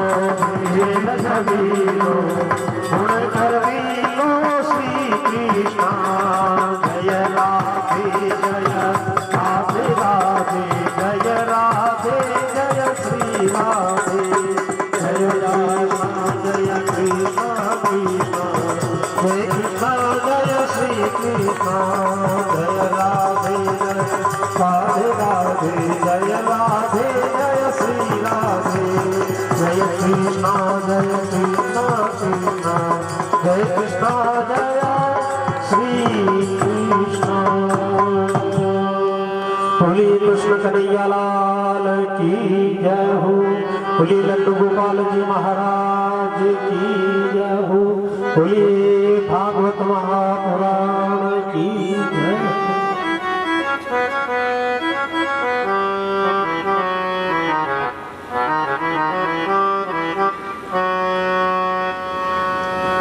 कल की कथा में हम सभी ने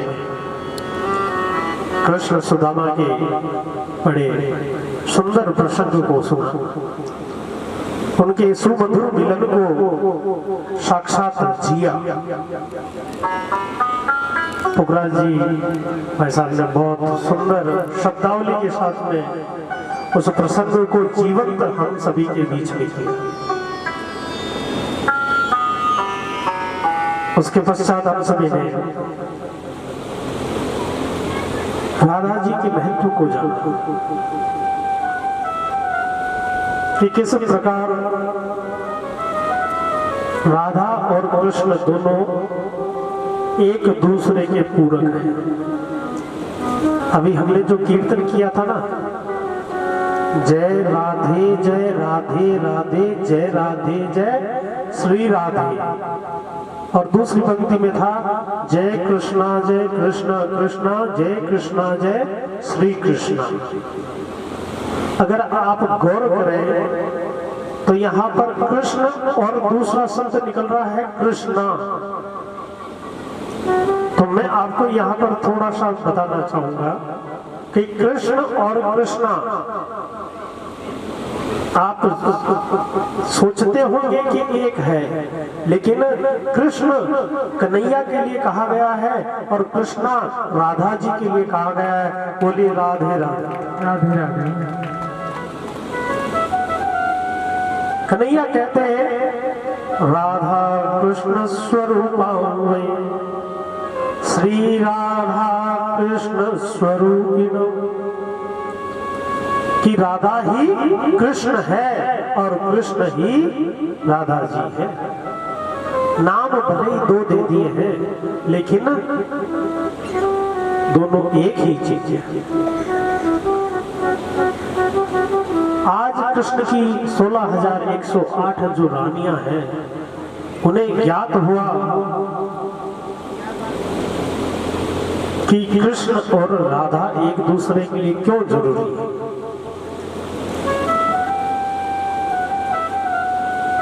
जब उन्होंने राधा जी को गरम गरम दूध पीने के लिए दिया ना, तो छाले राधा जी के नहीं हुए, मेरे कन्हैया के, मेरे ठाकुर के चरणों में हो। इससे उनके मन का अभिमान दूर हो गया कि कृष्ण के लिए, कन्हैया के लिए सब कुछ हम ही है। उनको ऐसा लगता था कि इस संसार में कन्हैया सिर्फ हमारे लिए है, किसी और के लिए। उनके मन का जो भ्रम था, अभिमान था, वो दूर हो गया। एक प्रश्न ये भी आता है, ये आप जो तिलक देख रहे हैं ना, ये तिलक किस चीज का है? गोपी चंदन का तिलक है। और इसे सर पर, मस्तिष्क पे क्यों लगाया जाता है? कभी हम हरिद्वार जाते हैं, वहां से चंदन की सफेद सफेद बट्टियां देते हैं, क्या है वो? तो उसके पीछे जो प्रसंग है वो मैं आप सभी को विदित करवाना चाहूंगा। कहते हैं एक बार कन्हैया को जोरदार बुखार हो गया था, तेज बुखार। बड़े बड़े वैद्य जी लग गए कि बुखार को कैसे भी करके तोड़ा जाए, किसी भी प्रकार कन्हैया का जो बुखार है वो शांत हो जाए। अनेकों प्रयास करने के बाद भी बुखार में तनिक सा भी परिवर्तन नहीं आया। आखिरकार जब सब थक हार गए तो कन्हैया से ही जाकर के पूछा कि ठाकुर जी, आप ही बताइए कि आपके इस बुखार का तोड़ क्या है, क्योंकि आप तो परब्रह्म हैं, आप सब कुछ जानते हैं। तो कन्हैया ने कहा कि जो मुझसे सबसे अधिक प्रेम करता है ना, अगर वो अपने चरणों की रज मेरे शरीर पर लगाने के लिए दे तो मेरा बुखार टूट सकता है। बोलिए राधे राधे।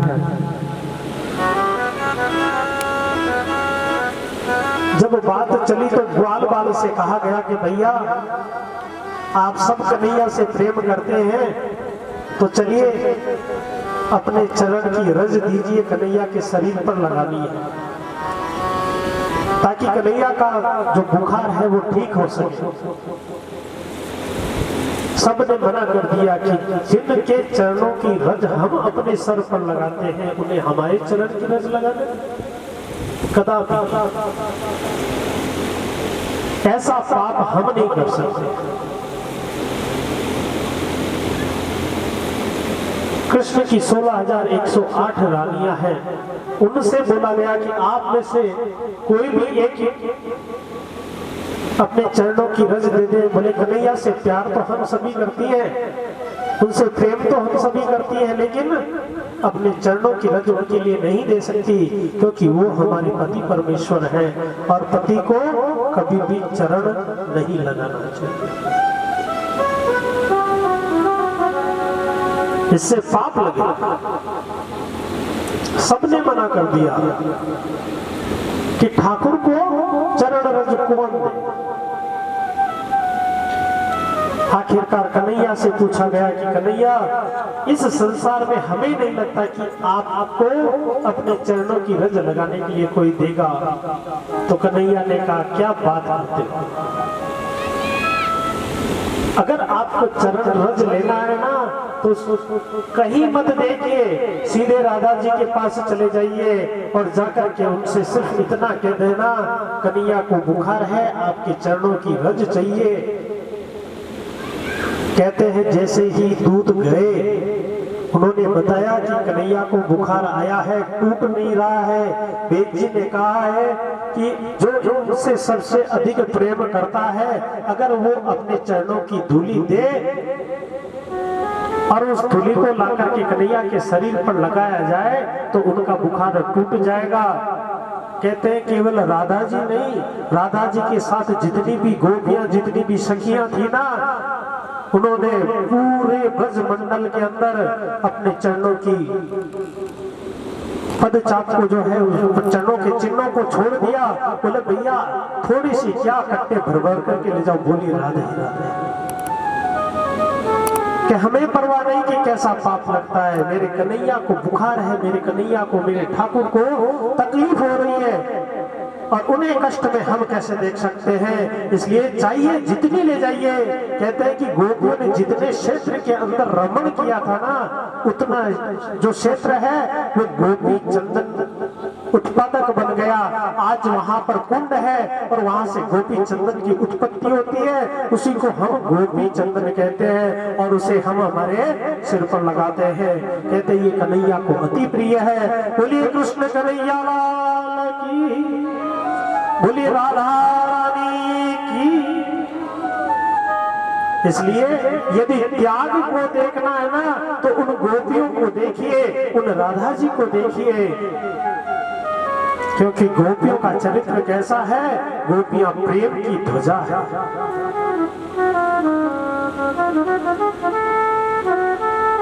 गोपियां प्रेम का साक्षात प्रतीक है और मेरी किशोरी जी राधा जी तो प्रेम का सागर है। बोले राधे राधे। परीक्षित जी गदगद हो गए और इस प्रकार से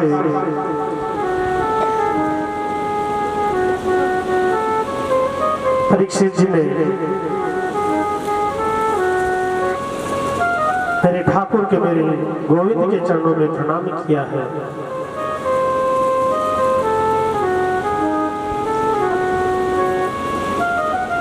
आचार्य सुखदेव जी कहते हैं कि परीक्षित, तुम कितने बड़े भाग्यशाली हो, तुम कितने बड़े पुण्यात्मा हो कि श्री कृष्ण के साथ तुम्हारे तीन संबंध है। परीक्षित कहते हैं तीन संबंध महाराज मेरे को समझ में नहीं है। तीन संबंध कौन से हैं? तो सुखदेव जी महाराज कहते हैं पहला तो संबंध जो ईश्वर का जीव से होता है वो संबंध है। बोलिए राधे राधे। हे राजन, दूसरा संबंध तुम्हारा यह है कि कृष्ण ने तुम्हारी माता के गर्भ में जाकर तुम्हारी रक्षा की थी तो वो तुम्हारे रक्षक हो गए। और तीसरा संबंध परीक्षित यह है कि तुम्हारी जो दादी है ना सुभद्रा, वो कृष्ण की सगी बहन है। राजा बोले कि ये तो मुझे मालूम ही नहीं, लेकिन मैं ये जानना चाहता हूं कि अर्जुन का सुभद्रा के साथ विवाह कैसे हुआ। सुखदेव जी कहते हैं परीक्षित, कृष्ण बलराम की लाडली बहन थी सुभद्रा। दोनों सुभद्रा को बहुत प्यार करते थे और सुभद्रा को लेकर के दोनों में हमेशा होड़ लग जाती थी। दोनों ने सुभद्रा को गोद में खिलाया था। जब सुभद्रा बड़ी हो गई ना तो उनके शादी की जब बातें चलने लगी तो कन्हैया ने सोचा कि मैं जो है इसका विवाह अपने हिसाब से करवाऊंगा। बलराम जी ने सोचा कि इसका विवाह मैं अपने ढंग से करवाऊंगा। तो बलराम जी ने सबसे पहले विचार कर लिया कि उनका शिष्य है दुर्योधन, उन्होंने गदा सिखाई थी और मल्लयुद्ध भी सिखाया था। बलराम जी सोचते हैं कि मेरा शिष्य है दुर्योधन और अपने विवाह का, अपनी जो बहन है उसका विवाह मैं दुर्योधन के साथ कर। कन्हैया ने देखा कि भाई बलराम जी तो दुर्योधन के साथ विवाह करना चाहते हैं, लेकिन दुर्योधन तो बड़ा दुष्ट है, ये विवाह उचित नहीं है, एक दिन मारा जाएगा और मेरी बहन को बहुत तकलीफ भोगनी पड़ेगी। कन्हैया ने देखा कि सुभद्रा का जो चित्त है ना, जो मन है, वो अर्जुन की तरफ ज्यादा है। तो प्रभु ने अर्जुन से कहा कि तुम महात्मा बनकर आ जाना, घर पर भोजन करने के लिए आना और बाकी का कार्यक्रम मैं अपने आप संभाल लूंगा। अर्जुन ने आज बहुत सुंदर त्रिदंडी स्वामी का वेश धारण किया और स्वामी अर्जुनानंद बन करके आ गए। बोले स्वामी अर्जुनानंद महाराज की जय हो। कन्हैया बड़े प्रसन्न हुए, बलराम जी से बोले भैया जी आपको पता है एक उच्च कोटि के संत हमारे यहाँ पर पधारे हैं, वो किसी के घर जाते नहीं, कोई ज्यादा प्रेम से आग्रह करते हैं ना तब उनके यहाँ जाते हैं। बलराम जी बोले अच्छा ऐसे संत हैं, तब तो उनको हमारे घर पर जरूर लाना चाहिए। अब बलराम जी गए और अर्जुनानंद जी महाराज को घर में आमंत्रित करते हैं। बार बार विनती करने पर अर्जुनानंद जी महाराज आने के लिए राजी हो गए। बलराम जी ने स्वागत किया, कृष्ण से बोले वाकई में बहुत ऊंचे संत हैं। कृष्ण कहते हैं आपको पहुंचे हुए लगे तो पहुंचे हुए ही होंगे, आप कहते हैं तो भैया आप बड़े हो, आपको फर्क ज्यादा है। कृष्ण ने सारी व्यवस्था कर रखी है। बलराम जी महाराज भोजन परोसने लगे, इतने में उद्धव जी आए और कहने लगे बड़े महाराज को सभासद याद कर रहे हैं, इसलिए बलराम जी पधारिए। बलराम बोले क्या बताए, कोई संत सेवा भी ढंग से नहीं करने देता। अच्छा कन्हैया महात्मा जी को तुम भोजन कराओ, मैं जरा देख कर आता हूँ क्या काम है। बलराम जी सभा में चले गए। थोड़ी देर बाद में उद्धव जी फिर आए और कहने लगे छोटे महाराज को सभा में याद किया गया। कृष्ण भी वही बात कहते हैं कि जब घर पर संत पधारे हैं तो ये सभा वाले आज ही सारा काम लेकर के आएंगे, कोई संत की सेवा ही नहीं करने देता। सुभद्रा को आवाज लगाई, सुभद्रा महाराज को फलाहार कराओ, मैं जरा सभा में जाकर देख करके आता हूं। सुभद्रा ने फलाहार करवाया और उधर रथ द्वार पर तैयार खड़ा था। सो फलाहार करके महाराज जी सुभद्रा के साथ रथ में बैठ करके चले गए। अब द्वारिका नगरी में हल्ला मच गया, अरे महात्मा ले गयो, महात्मा ले गयो, महात्मा ले गयो। बलराम जी को भयानक क्रोध आया, उनके क्रोध का ठिकाना ही नहीं, हाथ में हल मुसल लेकर के महात्मा जी के पीछे दौड़ पड़े। अरे महात्मा तेरे टुकड़े टुकड़े कर दूंगा, तू संत होकर के ऐसा कार्य करता है। याद हो कि सेना तैयार है, बस इशारे का इंतजार कर रही है, लेकिन कन्हैया शांति से बैठे। बलराम जी थोड़ा क्रोधित होकर के बोले अरे वो महात्मा भाग जाएगा, उनका पीछा करो। कन्हैया चुपचाप बैठे हैं। बलराम ने कहा देखा उद्धव, उस महात्मा की कृष्ण कितनी प्रशंसा कर रहे थे, देख लिया तुम्हारे पहुंचे हुए महात्मा का चरित्र, अब तुम्हारी ही बहन को हरण करके ले गए। उद्धव बोले महाराज मुझे तो कुछ नहीं पता, इनसे ही पूछिए, यही जाने इनकी लीला क्या है। बलराम जी कहते हैं क्यों मुरली वाले, और बैठे बैठे बजा चैन की मुरली। कृष्ण हंसने लगे, बोले अगर आप गुस्सा नहीं करो तो मैं आपको पूरी बात सच सच बता दूं। बोलिए राधे राधे राधे राधे। बलराम जी कहते हैं क्या मतलब है पूरी बात सच सच, मतलब या भी तुम्हारा कुछ हस्तक्षेप है क्या?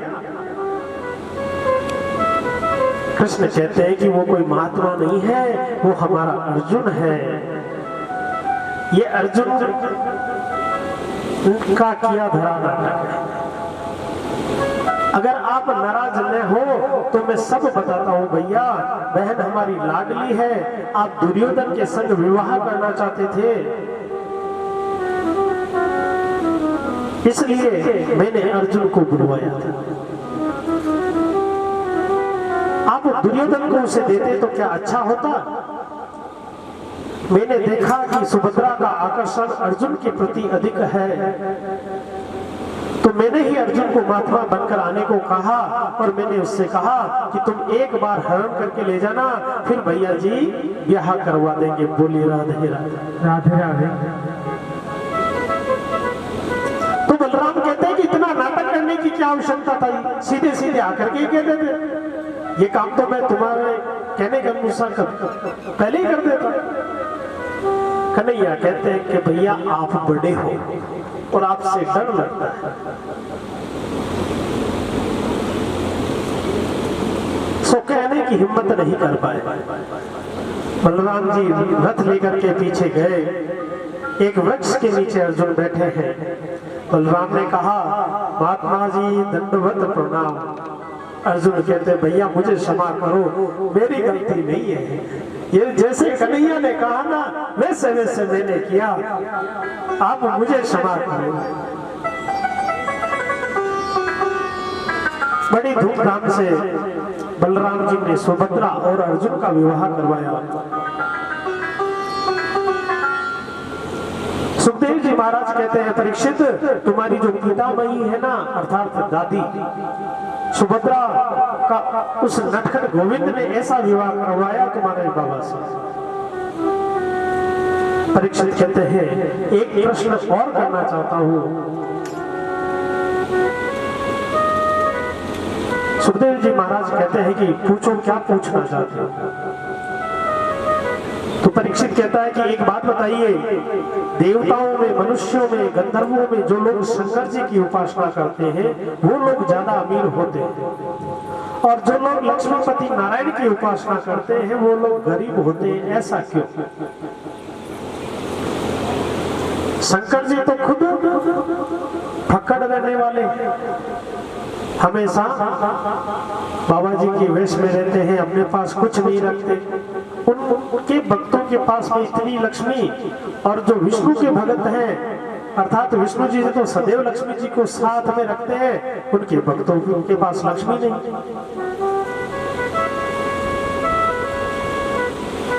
सुखदेव जी महाराज कहते हैं कि ऐसा बिल्कुल नहीं है, मेरे ख्याल से तुम समझ नहीं पाए। वैसे नारायण और शंकर में कोई भेद नहीं है, दोनों एक दूसरे के स्वरूप हैं। भगवान राम ने जब रामेश्वर की स्थापना करी थी ना, तो रामेश्वर की स्थापना होने के बाद में लोगों ने राम जी से पूछा था कि महाराज इनका क्या नाम है और उनके नाम का अर्थ क्या है? तो राम जी ने बहुत सुंदर बताया, रामस्य ईश्वरः रामेश्वरः। अर्थ क्या होगा? जो राम के ईश्वर है उसे रामेश्वर कहते हैं। तो शंकर जी शिवलिंग से प्रकट हो गए और शिव जी ने रामेश्वर की दूसरी परिभाषा बताई।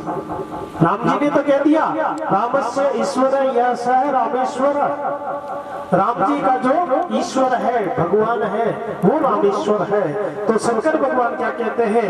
राम ईश्वरो यस्य सह रामेश्वर। दोनों ही व्याख्या है।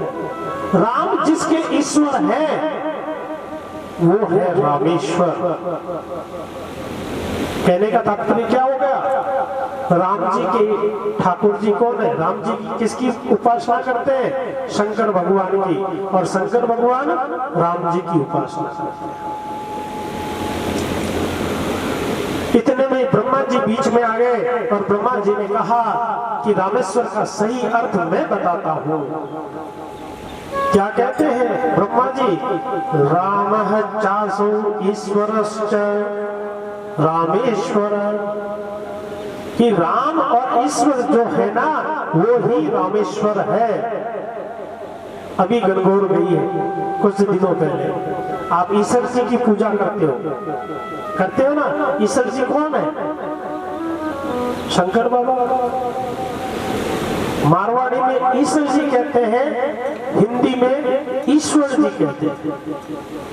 अब भ्रंश है भाषा। ईश्वर जी से ईश्वर जी हो गए। तो लीला की सिद्धि के लिए अवतार प्रसंग, दोनों के स्वभाव में अंतर क्या है?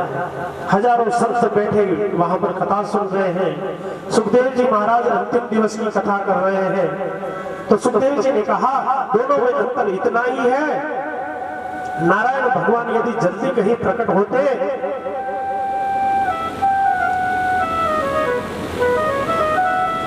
एक बार तुम्हारे बाबा की सभा में श्री कृष्ण ने स्वयं कहा, क्या कहा था? यस्याहं मनोग्रहणानि हरिष्ये तद्दनं शनैः।